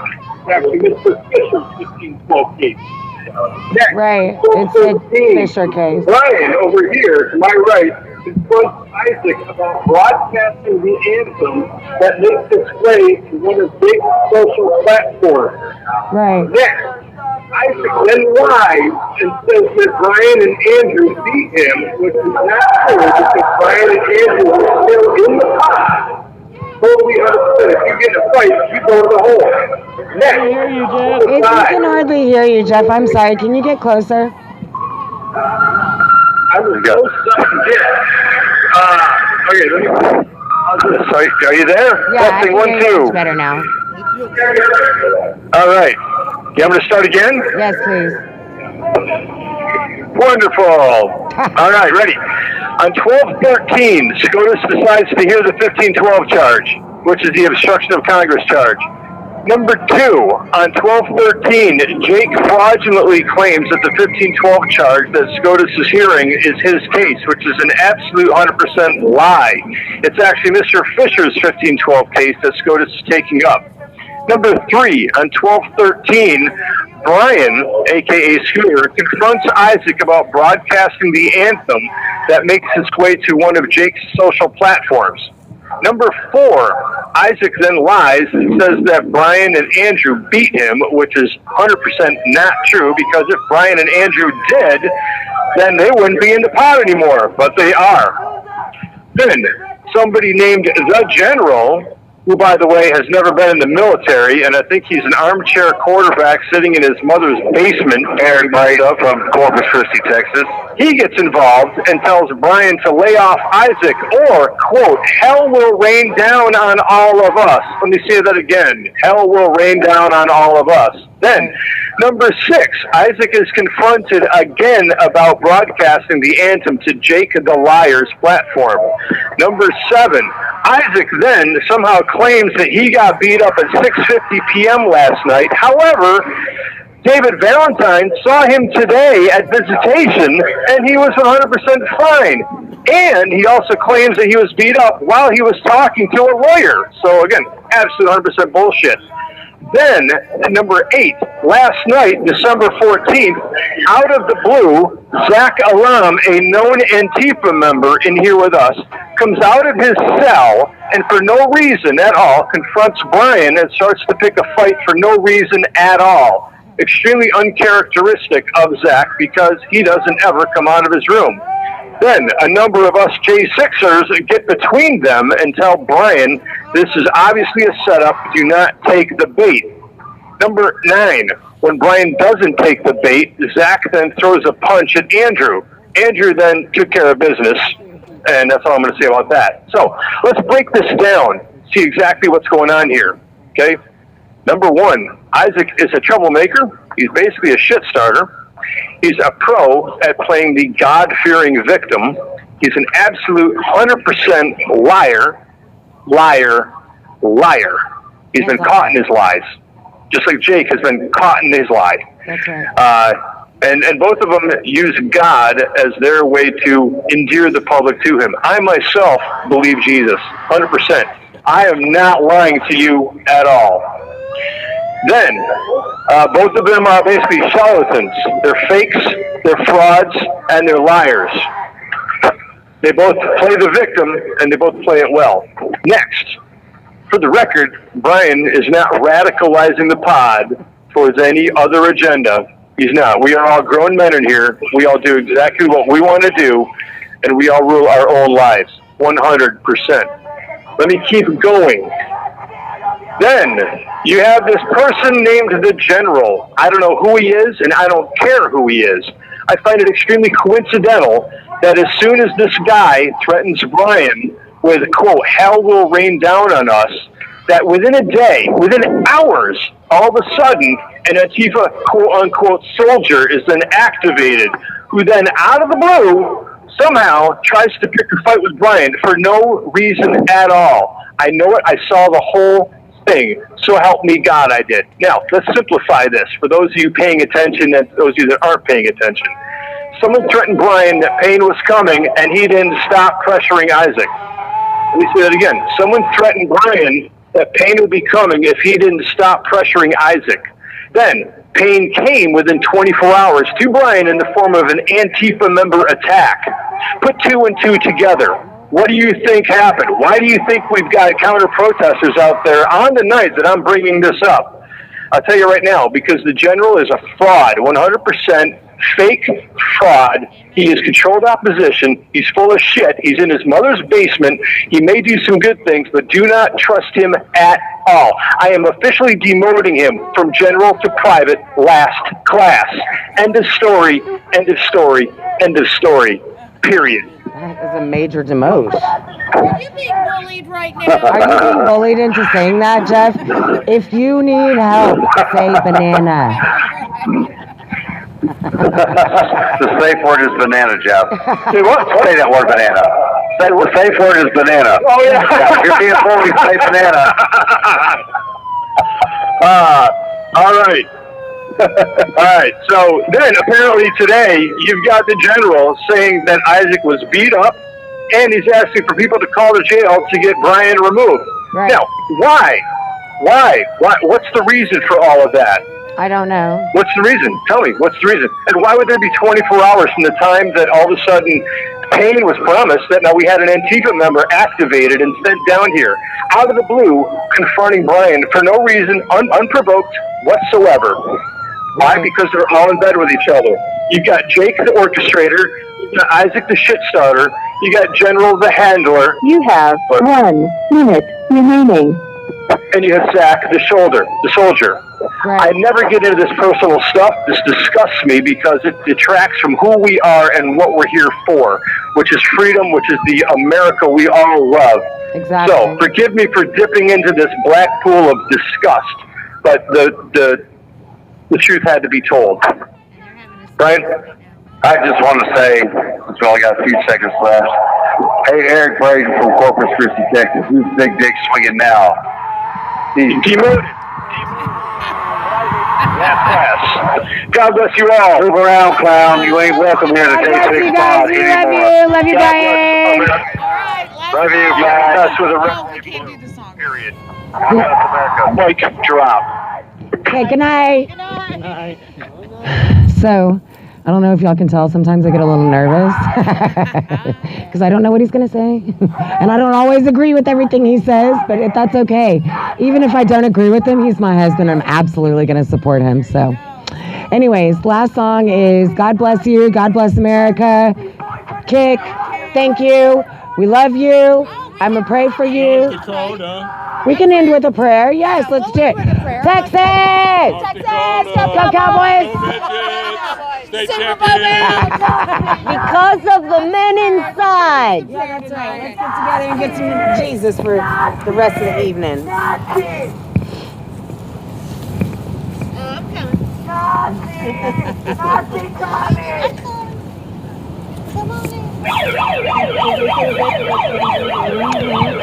Sirens for Jesus. Dear Lord, we come to you again. This night we pray that you see us all home safe. Lord, we pray for our J6ers. You know the truth, Lord, and the truth will prevail. God, we need you in our country. We need you now. You have blessed us this far, dear Lord. Please continue in your precious Son's name. Amen. Amen. All right, you guys. Same time tomorrow. Same bad channel. Same. USA! USA! USA! All right, freedom for gangsters. USA.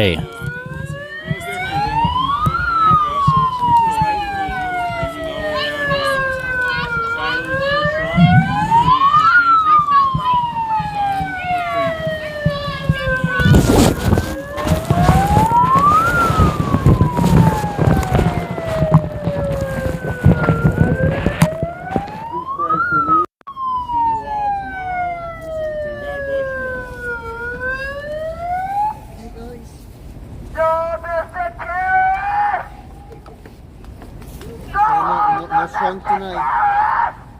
No song tonight. God bless America.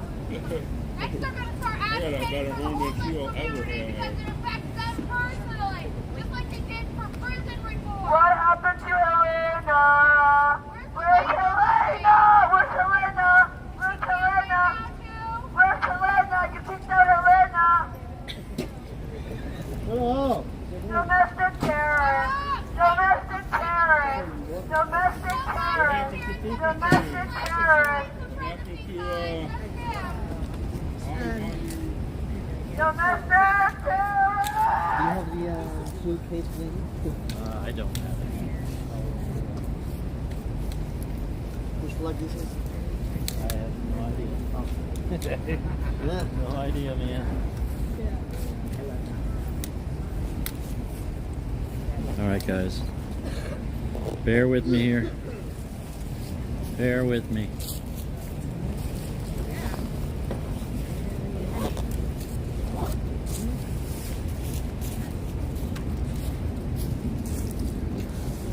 All right. Are you coming? Are you staying in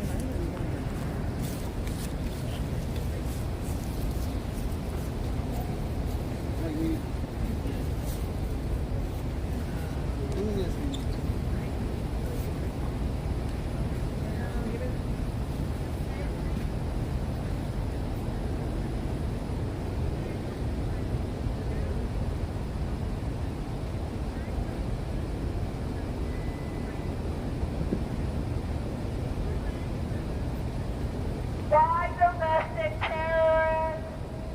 Why traitors? Bye, Katie. No, you gotta give me a hug, Katie. You gotta hurry up. You want a hug? Yes, A good night hug, sir. I'm leaving tonight. Oh, you're going to Ohio? When are you coming back? Yes, it's nice. When are you coming back? I don't know. Depends on what happens. The test, yes. So you're going to spend the Christmas there? Probably, but not the New Year. I'll come back. If baby's mine, I'll be back. If it's not mine, I'll be back. Okay. All right. Take it easy, Katie. Thank you, CC, for that coffee and food money. Whose cup? It's probably one of theirs. You guys forget a cup?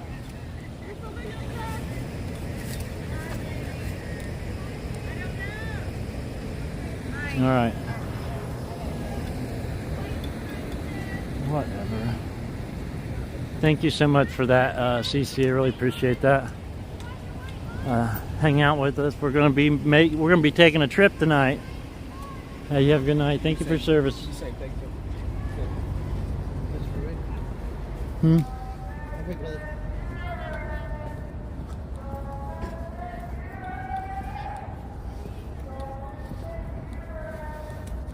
Take a little trip. Take a little trip. So if anybody wants to help with gas money tonight, that would be awesome.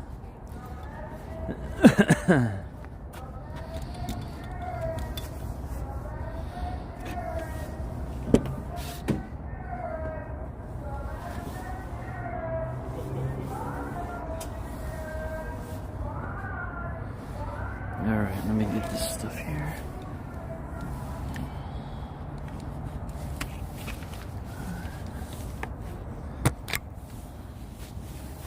It was a little loud tonight, wasn't it? It's been a little while since we've had that much noise.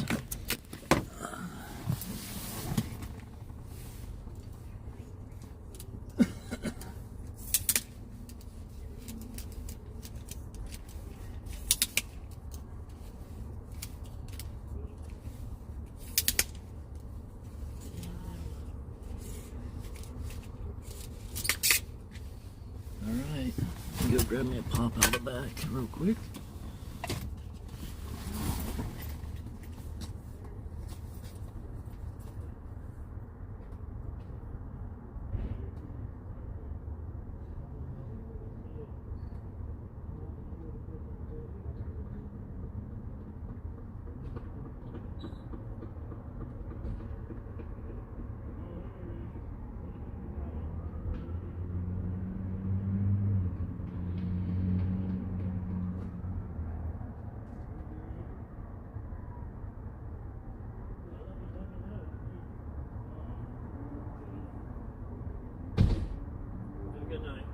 Stay safe.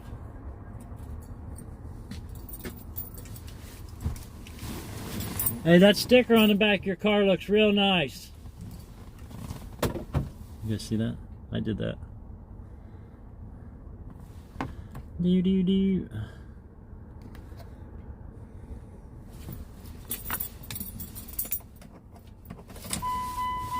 you hear me, Jen? That sticker on the back of your car looks real nice. Good. Have a good night.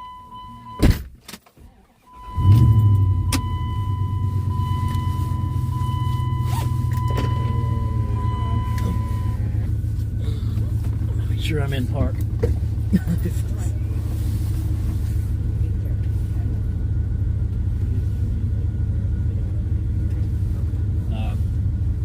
If nobody's gonna send the stuff, we should just figure out an amount that she's used and then send her some more, whatever it is, enough to cover it. You know what I mean? Because she did all that work too. So Right. we could put something on top of that. Go ahead and send it to her. You know?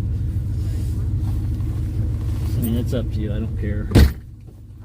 If you get English Rose's address, if it was on the email, send it to me. Charlene has that, I believe. Okay. All right, I'll get from her. I know she got the email from her anyway. So. All right, be safe, brother. Good All luck right. to you. Yep. All right, guys. Here we go.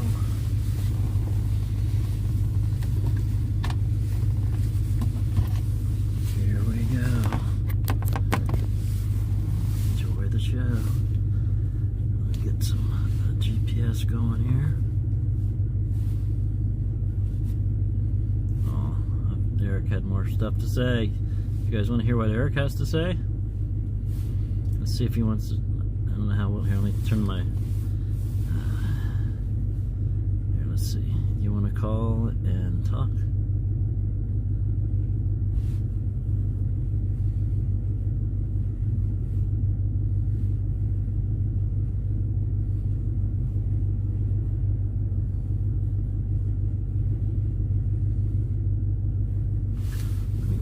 Bluetooth set up. Let's see if the Bluetooth is on. 93.7. Alright, we'll see here. Well, that's bright.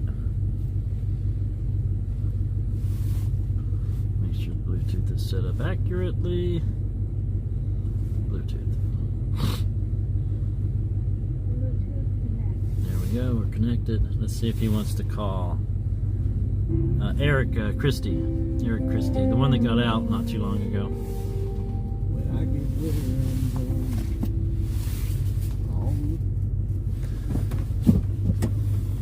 Tammy Mundy said, "I'm late. What did I miss?" We're gonna see if Eric wants to call and talk to us to our stream. He said he wasn't done. He said he had other stuff to say, but we cut him short. So let me see.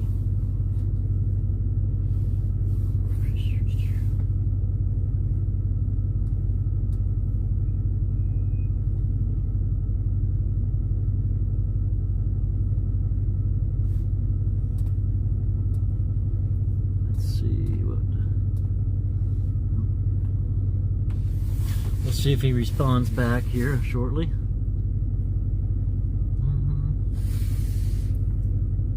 That's not where I'm at.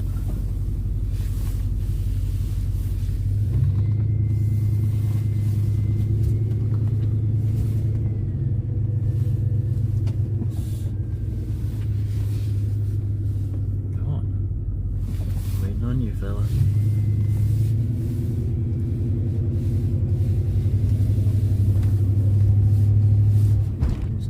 What are you confused about, Karen? I thought we had a pretty good night, so, you know, I mean, it's all been talked about on Twitter Spaces and everything else, and the guys done talked about everything, so I can tell you what I know and what I've seen from my perspective and let you guys decide. We are going to Ohio. Headed to Ohio. What are we doing here, people? Why are we doing 5 mile an hour? Come on, let's go. What the heck?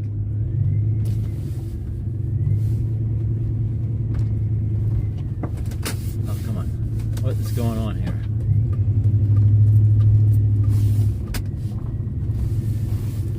Yes, we, so I was going to wait and go tomorrow night after the vigil. Oh, hold on now, Jennifer. Hold on. I got somebody else calling here. 1 second. I got to mute you for just a moment, guys. Sorry.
Alright, so that's done. Sorry about that, another phone call. I'm waiting to see if Eric calls me back to talk to you guys or not. I don't know if he will, but if he does, we will jump over to that. Hold on.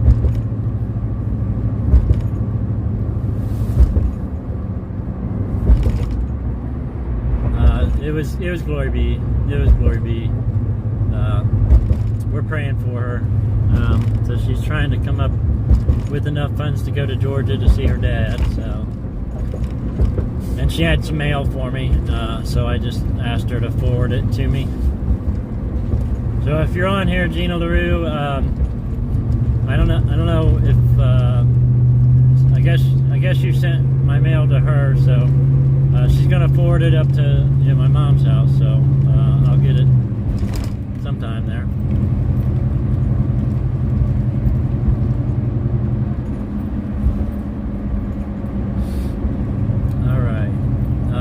So, the situation, guys, I'm sure this is what you guys are curious about, the whole situation. I can tell my side, my perspective of what I know and what I believe to be true, and, let you guys decide what you want to decide and how you feel and all that good stuff. I'm not usually one to get into this stuff. But because it is out in the open, it is public, everybody's made a big deal out of it, and there was no reason for it to be out in a big deal like it is, but somebody decided to make it that way, unfortunately. But anyway, let's go. So, we all know who Isaac Thomas is. We all know who Jake Lang is. We all know who what is his name? Zachary Alam is. So we all know these people. Now Zach is not in the pod with the guys, but when Isaac Thomas got to the jail, Isaac Thomas is very young, he's very impressionable, and as soon as Isaac Thomas, from what I've been told, got into the pod, Jake Lang kind of tried to take him under his wing and, offer him a lawyer and get him hooked in with him. And from what I understand, according to the general, on his spaces today, Isaac Thomas has separated from Jake Lang, and they supposedly are no longer hanging out together or whatever. But being the case, I believe that Isaac Thomas may have possibly learned some bad habits from Jake Lang before Jake Lang was taken out of the pod. I do not know this. That's from what I understand and from what I know. You guys can make your own decisions. But so what happened? So to begin all this stuff, Isaac Thomas, they were in a Bible study a couple months ago, however long ago it was. All the guys were in a group together doing Bible study, and Isaac Thomas told everybody, from my understanding, that if they took a plea deal, they were cowards because they were too afraid to fight tyranny. Well, just so happens, several of the guys that were in that Bible study circle had taken plea deals.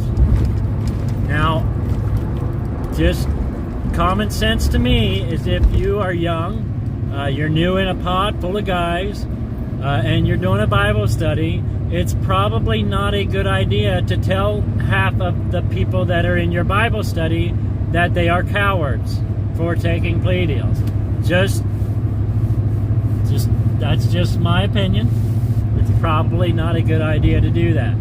That is when the first incident happened, and it built up. One of the guys, Andrew Taki, had punched Isaac over a remote control the day after this was said. So the tension built up. That happened over the remote control. Somebody got punched. Now, as of yesterday, Isaac Thomas, there was a Twitter Spaces yesterday that the general put on, and you guys remember last night when we were at the Vigil, and the phone call we got where we heard a bunch of this and that, and we couldn't really tell what was going on. We took the phone away from the Vigil so nobody could really hear what was going on. Well, that was when the Twitter Spaces was going on, and so on Twitter Spaces live, they heard that whole situation of the fight and everything, and Isaac Thomas has decided that because Brian Jackson has a Nazi tattoo from when he was younger on his back, he was going to expose him as a Nazi, white supremacist, so on and so on. Now, I don't know if Brian Jackson, I believe that Brian Jackson, that was something he did when he was younger. I believe he has denounced a group of white supremacists since then. I don't believe that he holds on to those values. So, Isaac Thomas was planning on exposing Brian Jackson as this Nazi white supremacist guy that I don't believe to be true. And so yesterday when we were having the Vigil, they were having a Twitter Spaces. It was live on Twitter Spaces. Everything that was being said back and forth apparently was live on Twitter Spaces. I did not hear what was said. I still do not at this point know what was said. I have no idea. But so Zachary Lum came downstairs, picked a fight with, was trying to pick a fight with Brian Jackson, I believe. If I'm not getting this correct, don't hold me to it. But I guess Andrew Taki ended up, punching. Well, he beat up Zachary Alam pretty bad, is from my understanding.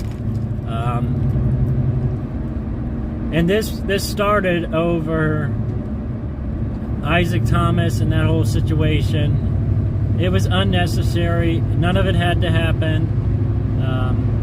Well, on Twitter Spaces today, Isaac Thomas... Okay, so I went to visitation today. I visited with... I'm not going to say who I visited with, but I visited with somebody that was not in any of that. Somebody totally not in that circle. And I seen Isaac Thomas in the visitation room. I seen that he did not have any marks. Oh, yeah, they said that Isaac Thomas had told the Twitter Spaces that 25 people attacked him and the day before yesterday, which is absolutely not the truth. I don't believe that to be the truth. I seen Isaac Thomas today. He looked perfectly fine. He didn't have any black eyes. He didn't have any marks. He didn't have any cuts, scrapes, bruises, nothing of that nature. So today, when I was listening to the Twitter Spaces, Isaac Thomas, this was just after I took my first key. Andrew Taki did not get to have that visit because they moved him out of the pod. So what I believe happened is while I was in my first visitation,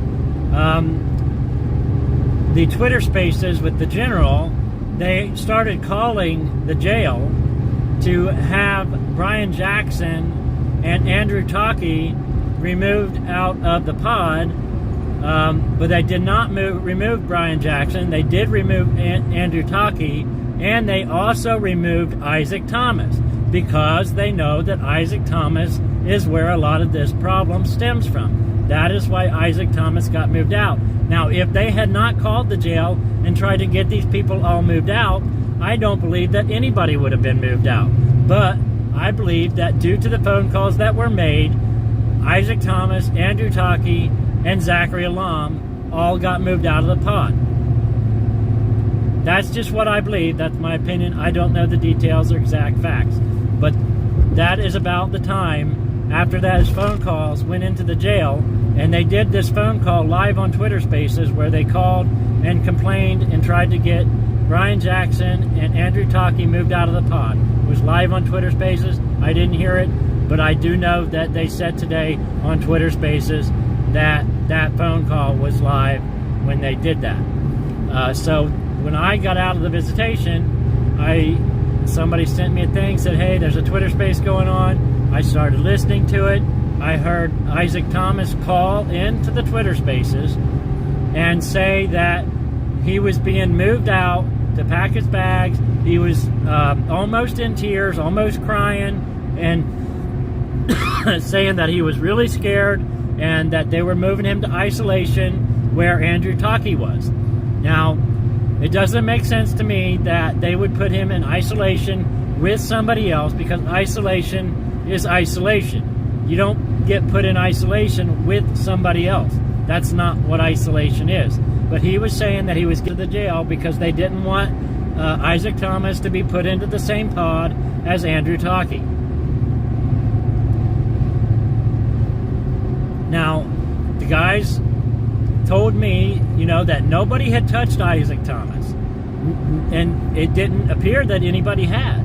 So I believe, my personal opinion, that Isaac Thomas may have learned to use sympathy to gain support from viewers and from the J6 community, and I think that is really, really upsetting and terrible.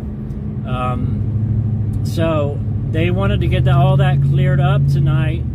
They're not very happy with the general bringing all this stuff out, making it public, and allowing this to cause division within the J6 community. And I agree, that should have never been brought up. That should have never been made public.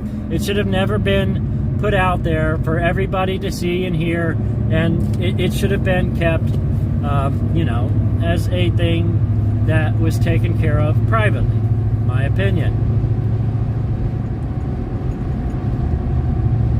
I think it's very unfortunate. I don't think any of it had to happen. It is very upsetting that all this took place. So they're just trying to get everything cleared. Oops, I must have missed my exit. Dang it. Oh well. Anyway. So that is the gist of what I know from my understanding and some parts my opinion. Now, I don't believe that the general is a bad guy. I believe that he wants to help the J6ers. He's done a lot to help the J6 community. I believe that he has just been misled, possibly by people, because he has a big heart for people. And I've been guilty of that at times too. I have, believed things that, maybe I shouldn't have in order to help somebody that maybe I shouldn't have. When you have a big heart, that happens. It happens. I don't believe that it was done intentionally or to cause harm to anybody or to... but when you go and call out people as Nazis, that is a major impact on the J6 community. And, he was saying some pretty rough things about the guys in the pod. He was saying, that, these are white supremacists in the pod, and the guys all the guys in the pod are doing what their handlers are telling them to do, and they have to answer to Brian and Andrew, and that's why they're saying the things they're saying not be true. So I don't understand why the general would say these things, because it's just not true. It's not anything that I see as being true or possible, or these guys are all individual people, and if these guys are all in this pod with Brian Jackson, Andrew Taki, they see the things that are going on, they understand, and they would know if, I believe that they would know if Brian Jackson had Nazi tendencies or white supremacist,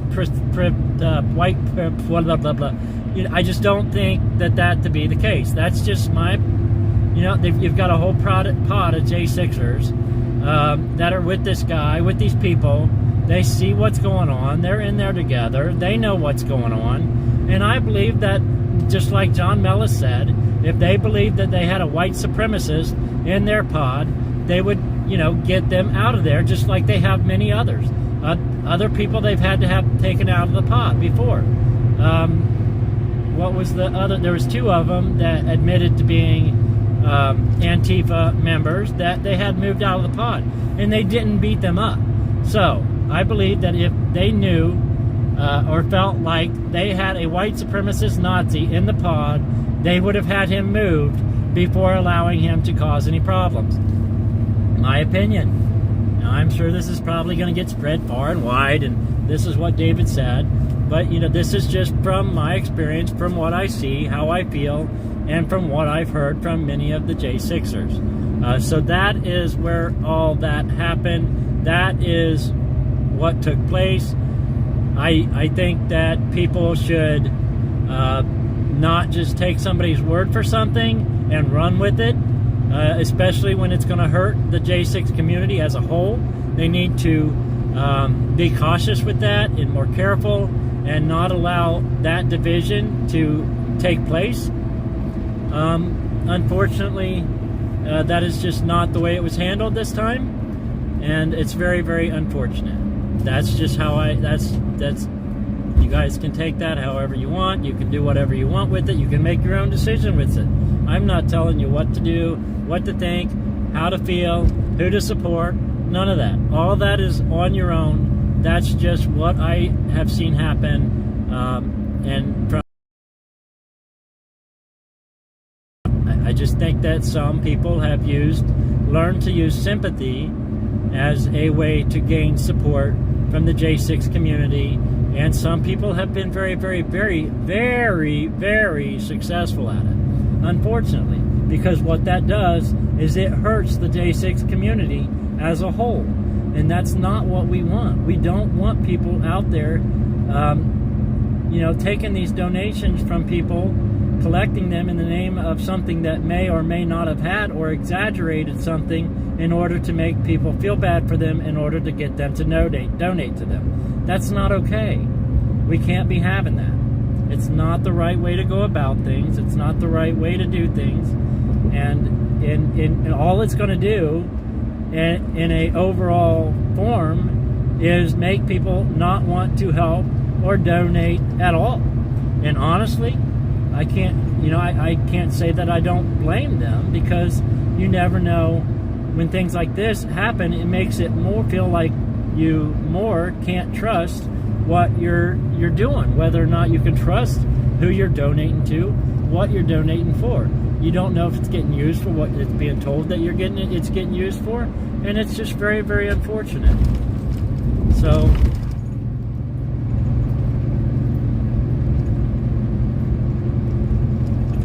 yes, people need to draw closer together and not let things that should be kept as a private situation come in between and cause division, where we're already struggling to try to have we're trying to get justice for these guys, and we need to be united. We need to stand together.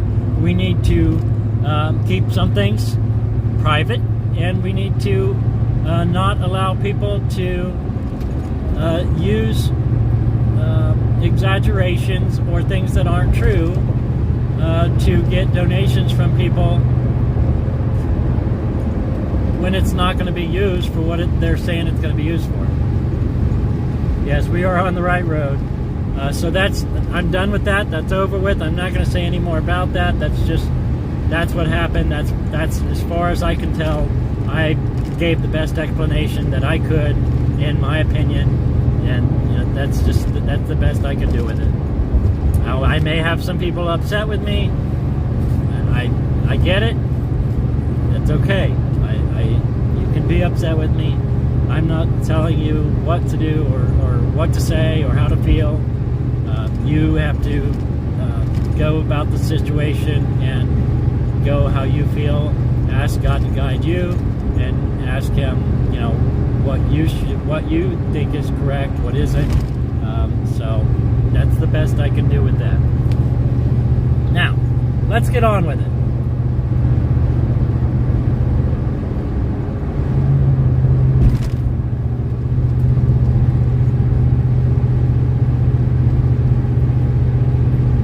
So no, the police didn't actually move us away from the jail or from our spot tonight. Apparently, some people felt the need to come down, get in the spot that we're usually in, cause problems, call us all Nazis, use this to try to make us all look like white supremacists, which we all know that's just a nonsense crap, and they're just trying to use anything they can to hang on to and cause a problem and make us all look bad. And, that's just not the case. But, they're going to try to use whatever they can, especially with all the stuff that's coming out lately about the entrapment, about the 1512 charge, everything that seems to be happening with the Supreme Court. We're getting some wins right now, and, they're going to find anything they can to dig their heels in at us as a whole, and try to cause problems with the J6 movement as a whole. So whatever they can find, whatever they can dig into, whatever they can use to make us all look bad, they're going to try to do. So that is why we had AP and her. So we had Pelican. We had the DC Zoo there tonight. So the Pelican and the Iguana both made an appearance on the corner. So we got a free show to the DC Zoo tonight, and they got to scream and yell and use their demonic voices and do the things that they do. So that's what happened. That's why they were there. They got to our spot before we did, and when we got there, we were just going to stay up there at the corner where we stayed at, and for some reason the cops tried to make us go down on the other side of the street across from where they were at and make us go down there when there was no reason for that. There was no reason for us to move down the street across from where they were at, interact with them, and be a part of all that. We wanted to have our own little quiet. That's why we stayed there at the corner, up on the hill, and stayed away from that. We were trying to be the better people and not take part in their chaos. So that's why that happened. I hope that clears everything up for everybody. I hope that gives everybody the answers. And you know, that's just what happens. You know, things are gonna get worse before they get better, right? They will always get worse before they get better. And when the enemy sees people starting to make wins where they don't want them to, with the Supreme Court, you know, there's many things going on right now that could really set their narrative. I think their narrative's already destroyed. We've got people all over the place, all over the country. They know what happened. They see what happened, and you know, the left media, the Lion media, they're done. I mean, they know they're done. Just like Tucker sent out a billboard truck out to the mainstream media in D.C. and put on the billboard, CNN is dead. And that's hilarious, but it's true. And the people know it. CNN is dead. Nobody trusts them. Nobody believes them. Their narrative is shot. The facts are coming out. The proof is coming out. The evidence is coming out. Steve Baker put truth out about Harry Dunn's testimony, and Special Agent, whatever his name is, Lazarus. And you know, now the department, the FBI is having him self-surrender because of what he's trying to get the truth out. And that's just wrong. He's a journalist. He's trying to get the truth out, and it's very, very sad that the Justice Department is going after people for exposing them, and that's exactly what's happening. That's how I see it. That's my opinion, and I think it's very unfortunate.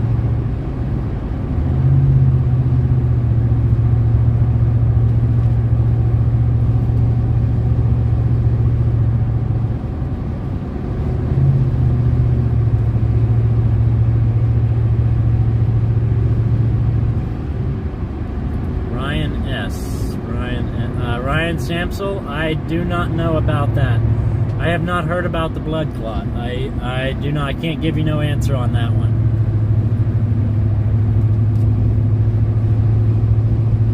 I have seen some things from him that, you know, I question. But you know, I can't say one way or the other. I don't know.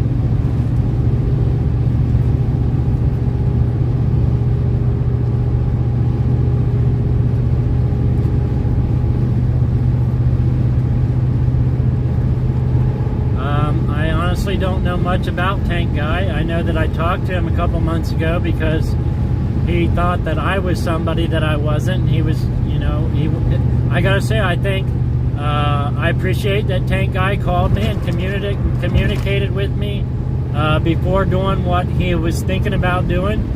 So I don't have anything negative to say about Tank Guy unless there's stuff that I don't know about. But as far as I know, Tank Guy is trying to do what is right. I do not know.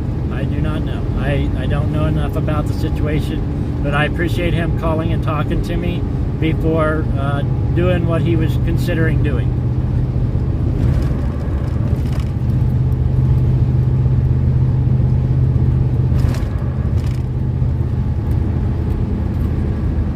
Yeah, I seen a video from Clay Higgins where he said he's not going down without a fight, and I think he might be the biggest fighter we have right now. He might be the one that we need to be getting our information to about J6 and the things that we do know, the things we do have evidence of. I think we need to pursue Clay Higgins and give him the information he needs. We don't need to overwhelm him with stuff, unnecessary stuff. We just, you know, need to give him the help and assistance that he needs with the truth and nothing but the truth.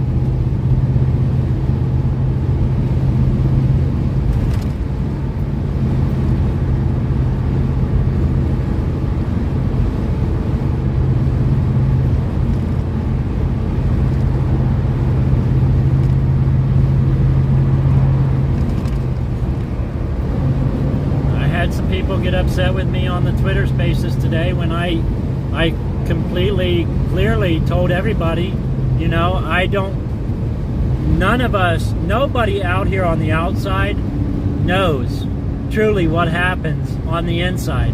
All we know is what we're told from each individual person. So none of us truly knows exactly what happened, and I said that on the Twitter space.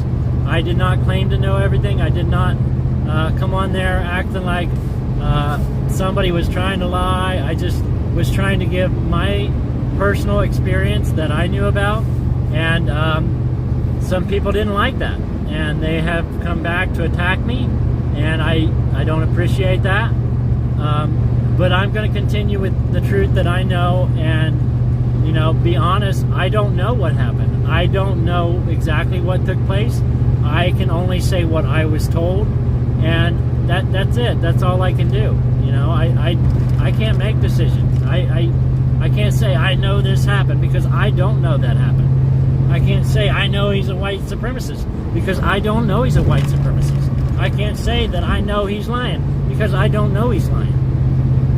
I can only say what I've been told and pass that information on to try to help people better understand and make better decisions, you know, as a whole from what they know from everybody else. Plain and simple.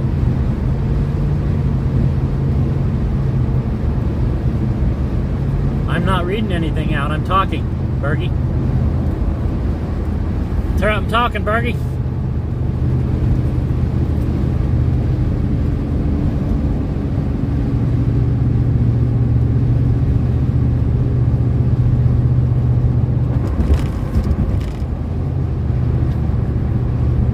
Apparently I did read that part, but that's about the first thing I read in a while. So I don't know why that comment came in, but whatever.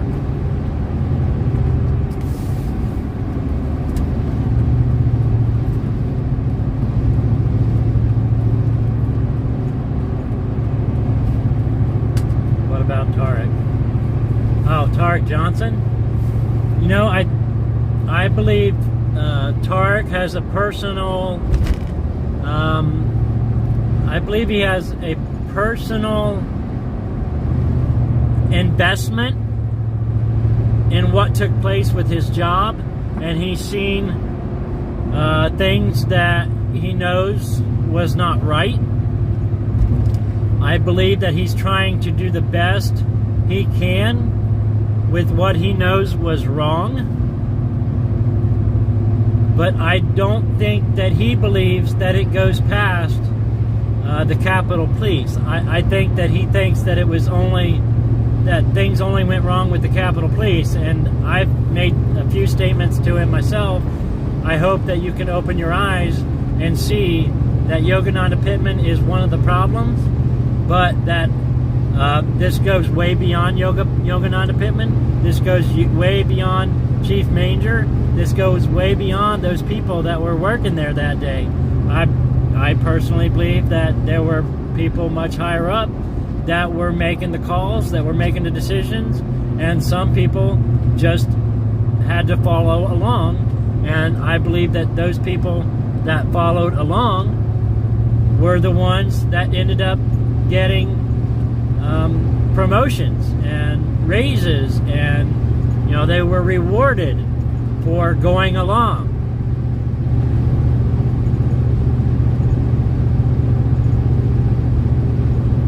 That's my opinion. I believe he's trying to do the best he can and try to do good. I have heard some things that scare me, but I'm not going to go into that because I don't know that factually. So I'm going to leave that alone. But I believe that he is trying to do some good things to help, but I don't believe he knows everything.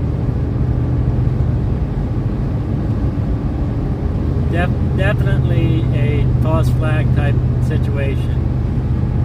I was watching video throughout the night last night that absolutely is shocking. It's amazing. I don't understand how all this stuff that happened early in the morning on January 6th happened without somebody raising a flag and saying, hey, why is this happening? It happened. They let it happen. Nobody did anything to stop it. So here's a question for you guys. So we all know that they used the technology to track the cell phones there. You know, they tracked everybody's cell phone that was there, and that they're using that against them in court, right? So, and that technology is used by triangulating cell phone signals. So they set up, I believe, they set up 3 towers, 2 on one side, 1 on the other, to be able to triangulate everyone that walked to the Capitol from the Ellipse and from the Washington Monument.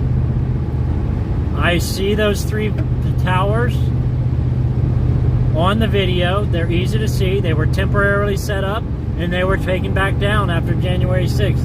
Those 3 towers are on the video that they just recently released. Easy to see, easy to find. Nobody can deny it. They're there. They were put there. There's only one reason to have those 3 towers there, and that is to track the people's cell phones that are going through there. That's my belief. Now, to me, just that fact alone, if this be true, and they have these 3 these towers there to track and ping cell phone signals, why did they set them up? How did they know this was going to happen? Why did they do that?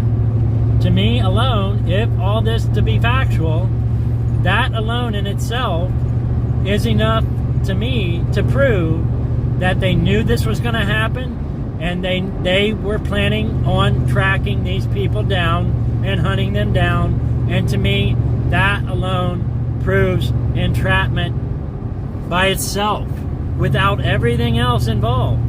Just the fact that they set up these towers alone and took them down, if that's what they were used for. I cannot guarantee it, but that is what it looks like to me. They set up 3 towers and they took them back down. Alone proves entrapment, in my opinion.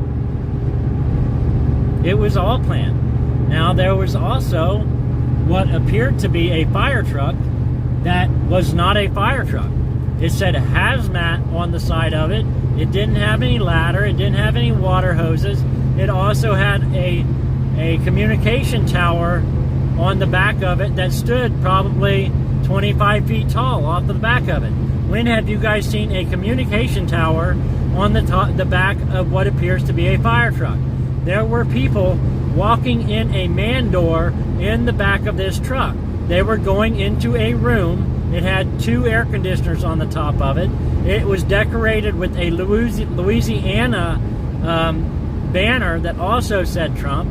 I don't believe it was from Louisiana. I don't believe that it was a fire truck. I don't believe it was a hazmat truck, in my opinion. I believe it may have been some type of command center for the operation that took place that day, in my opinion.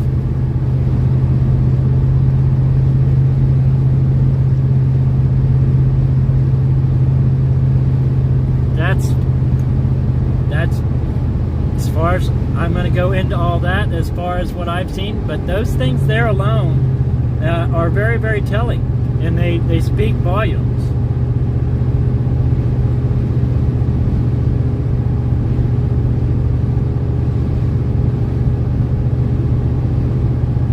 Thank you, Roy. Appreciate you, brother.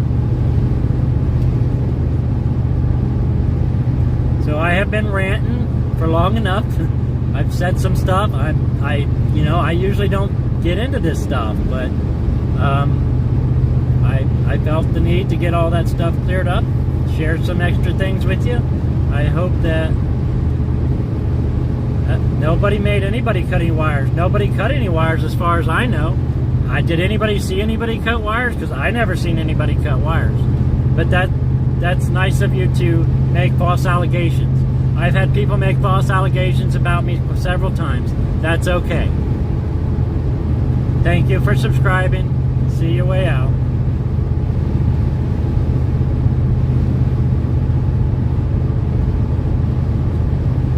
I have not had a chance to do that yet, Annette.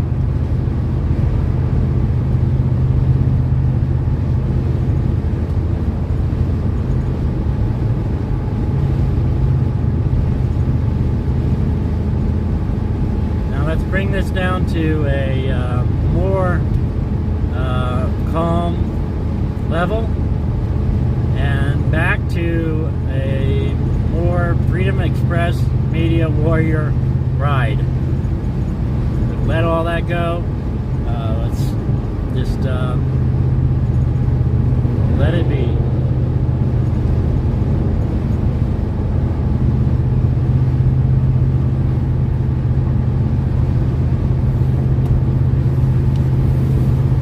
And Colorado bought a car today.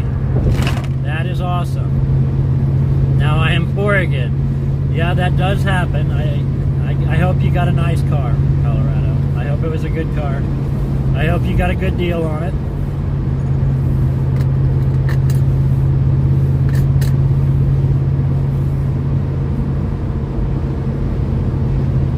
Thank you, Karen. We appreciate you. God bless you.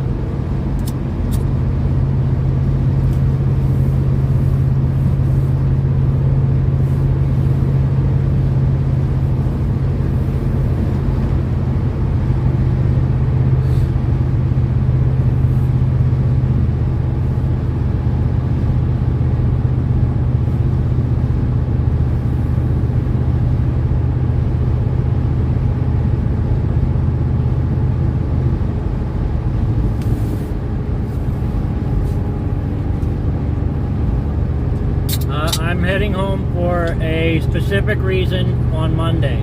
I need to be somewhere on Monday. We're going to wait and see what happens, and we may, depending on, you know, the things that take place while I'm up here over the next week, we may or may not be able to come back to the corner right away. We will see. We'll have to find out. We're praying on that. We're praying about that.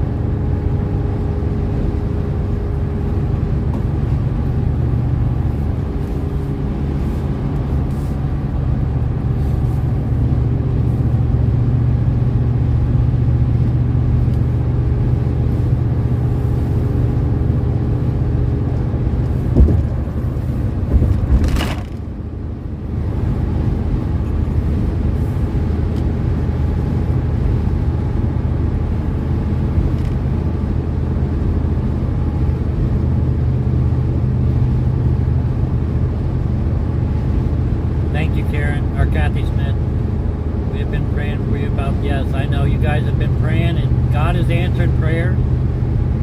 So Matt and Jaylyn had a lot of kids today. They were so cute. That's awesome. Did Sean get to make it to that event today? Do you guys know? I didn't get to look. I've been busy all day.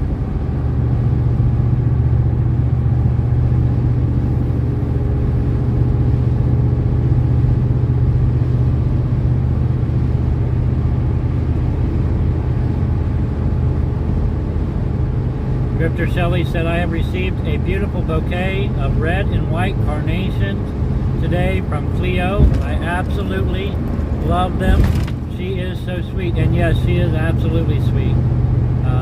She's one of the sweetest ladies I know. We really appreciate everything she does.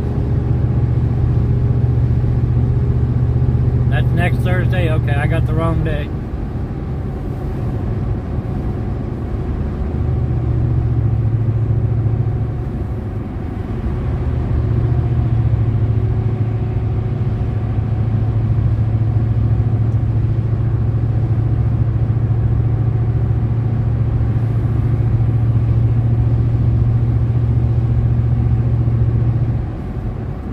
I feed y'all enough information tonight? I didn't really get to talk through the vigil, but I think we got it all out afterwards.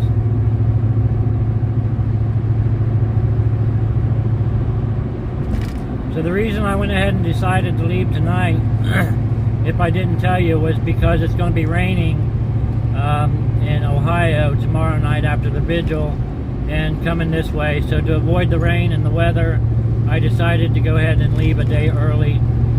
So that's why I'm headed that way tonight.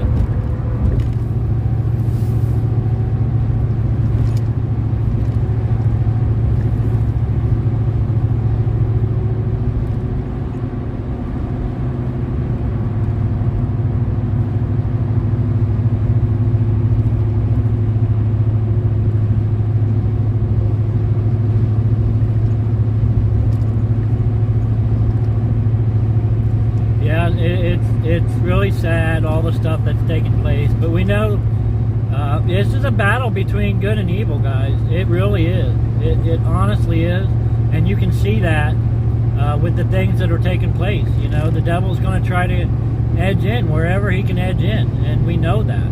And so that's why we have to stay focused on God. And our plan for this battle, honestly, needs to be prayer. That should be our battle plan. That's my battle plan. I don't know any other way to go about it. Our battle plan has got to be prayer. Because if we try to go about this plan on our own, we will fail. We will fail. There's no doubt in my mind. So we need to stay prayerful. And that needs to be our battle plan, period.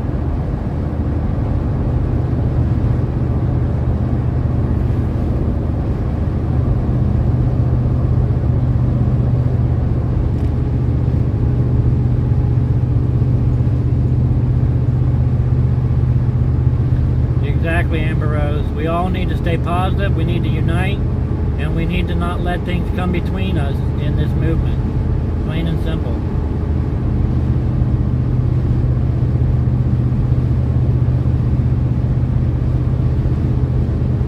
Thank you, Boxer Heather.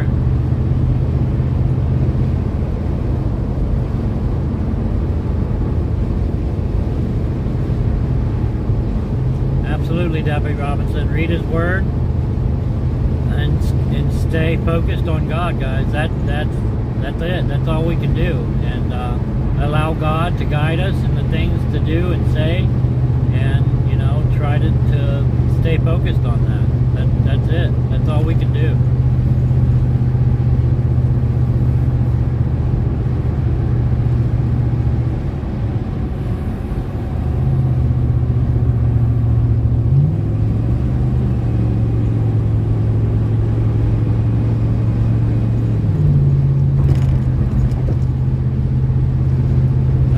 I've been missing your comments. Sorry about that.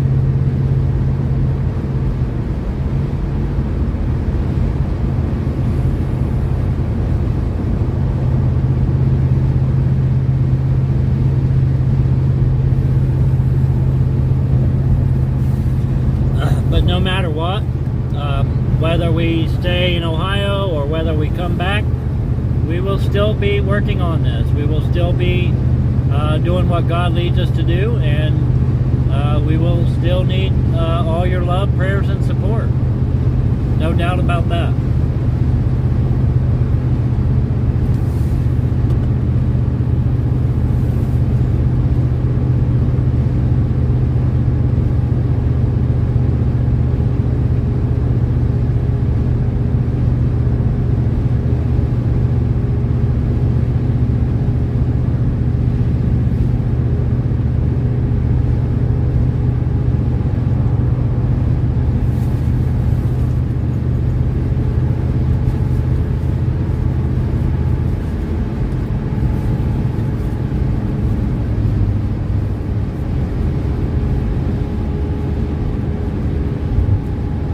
Making us all cocoa.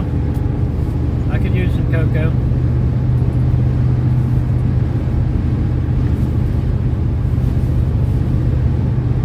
Thank you, Mary McDonald. We really appreciate you. Thank you so much.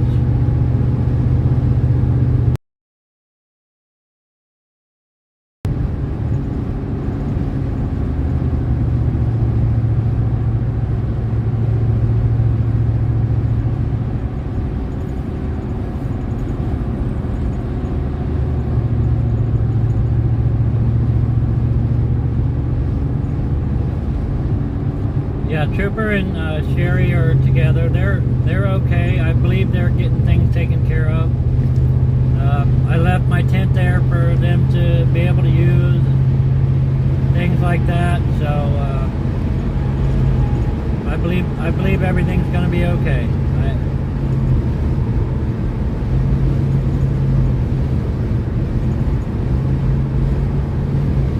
It's going to be as God sees fit, Drifter Shelley. It just depends on some things that we're waiting to find out.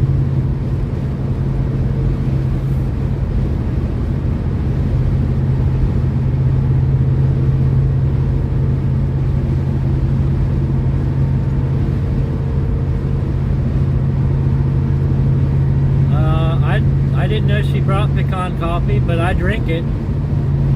It's good. The coffee's always good.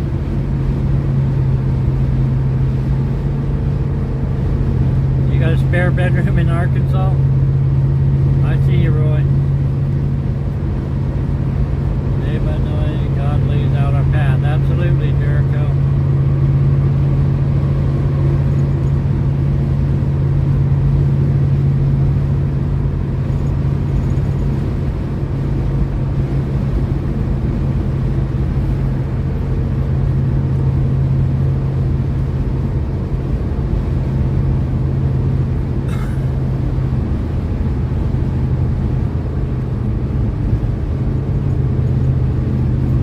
Leo, you have a great night. Thank you. God bless you.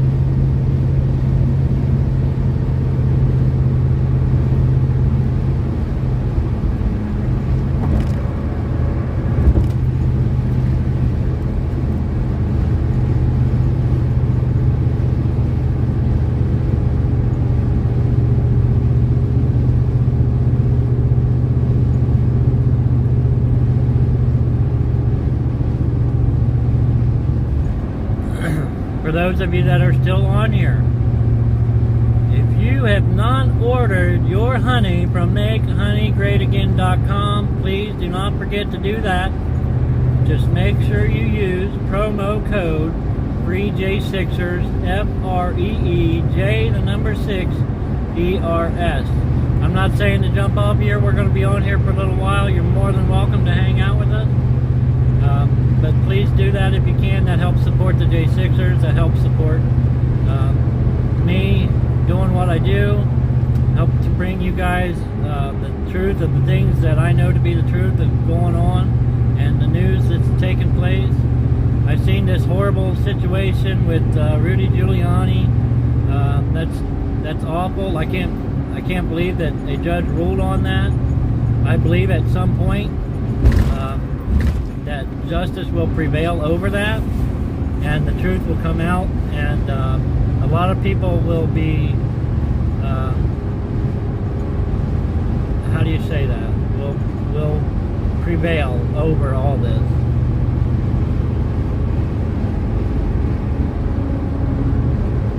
It is good coffee.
you for being here. We really appreciate you.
Die, guys. Yeah.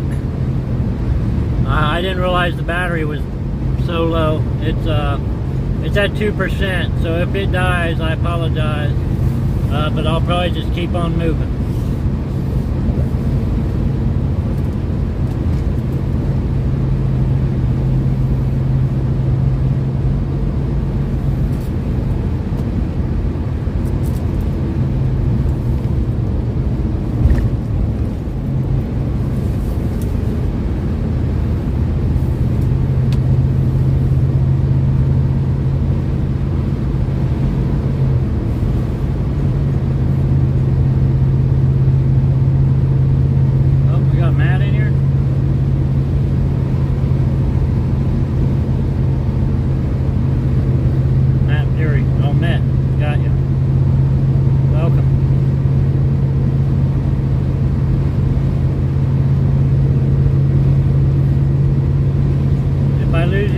I'll be safe.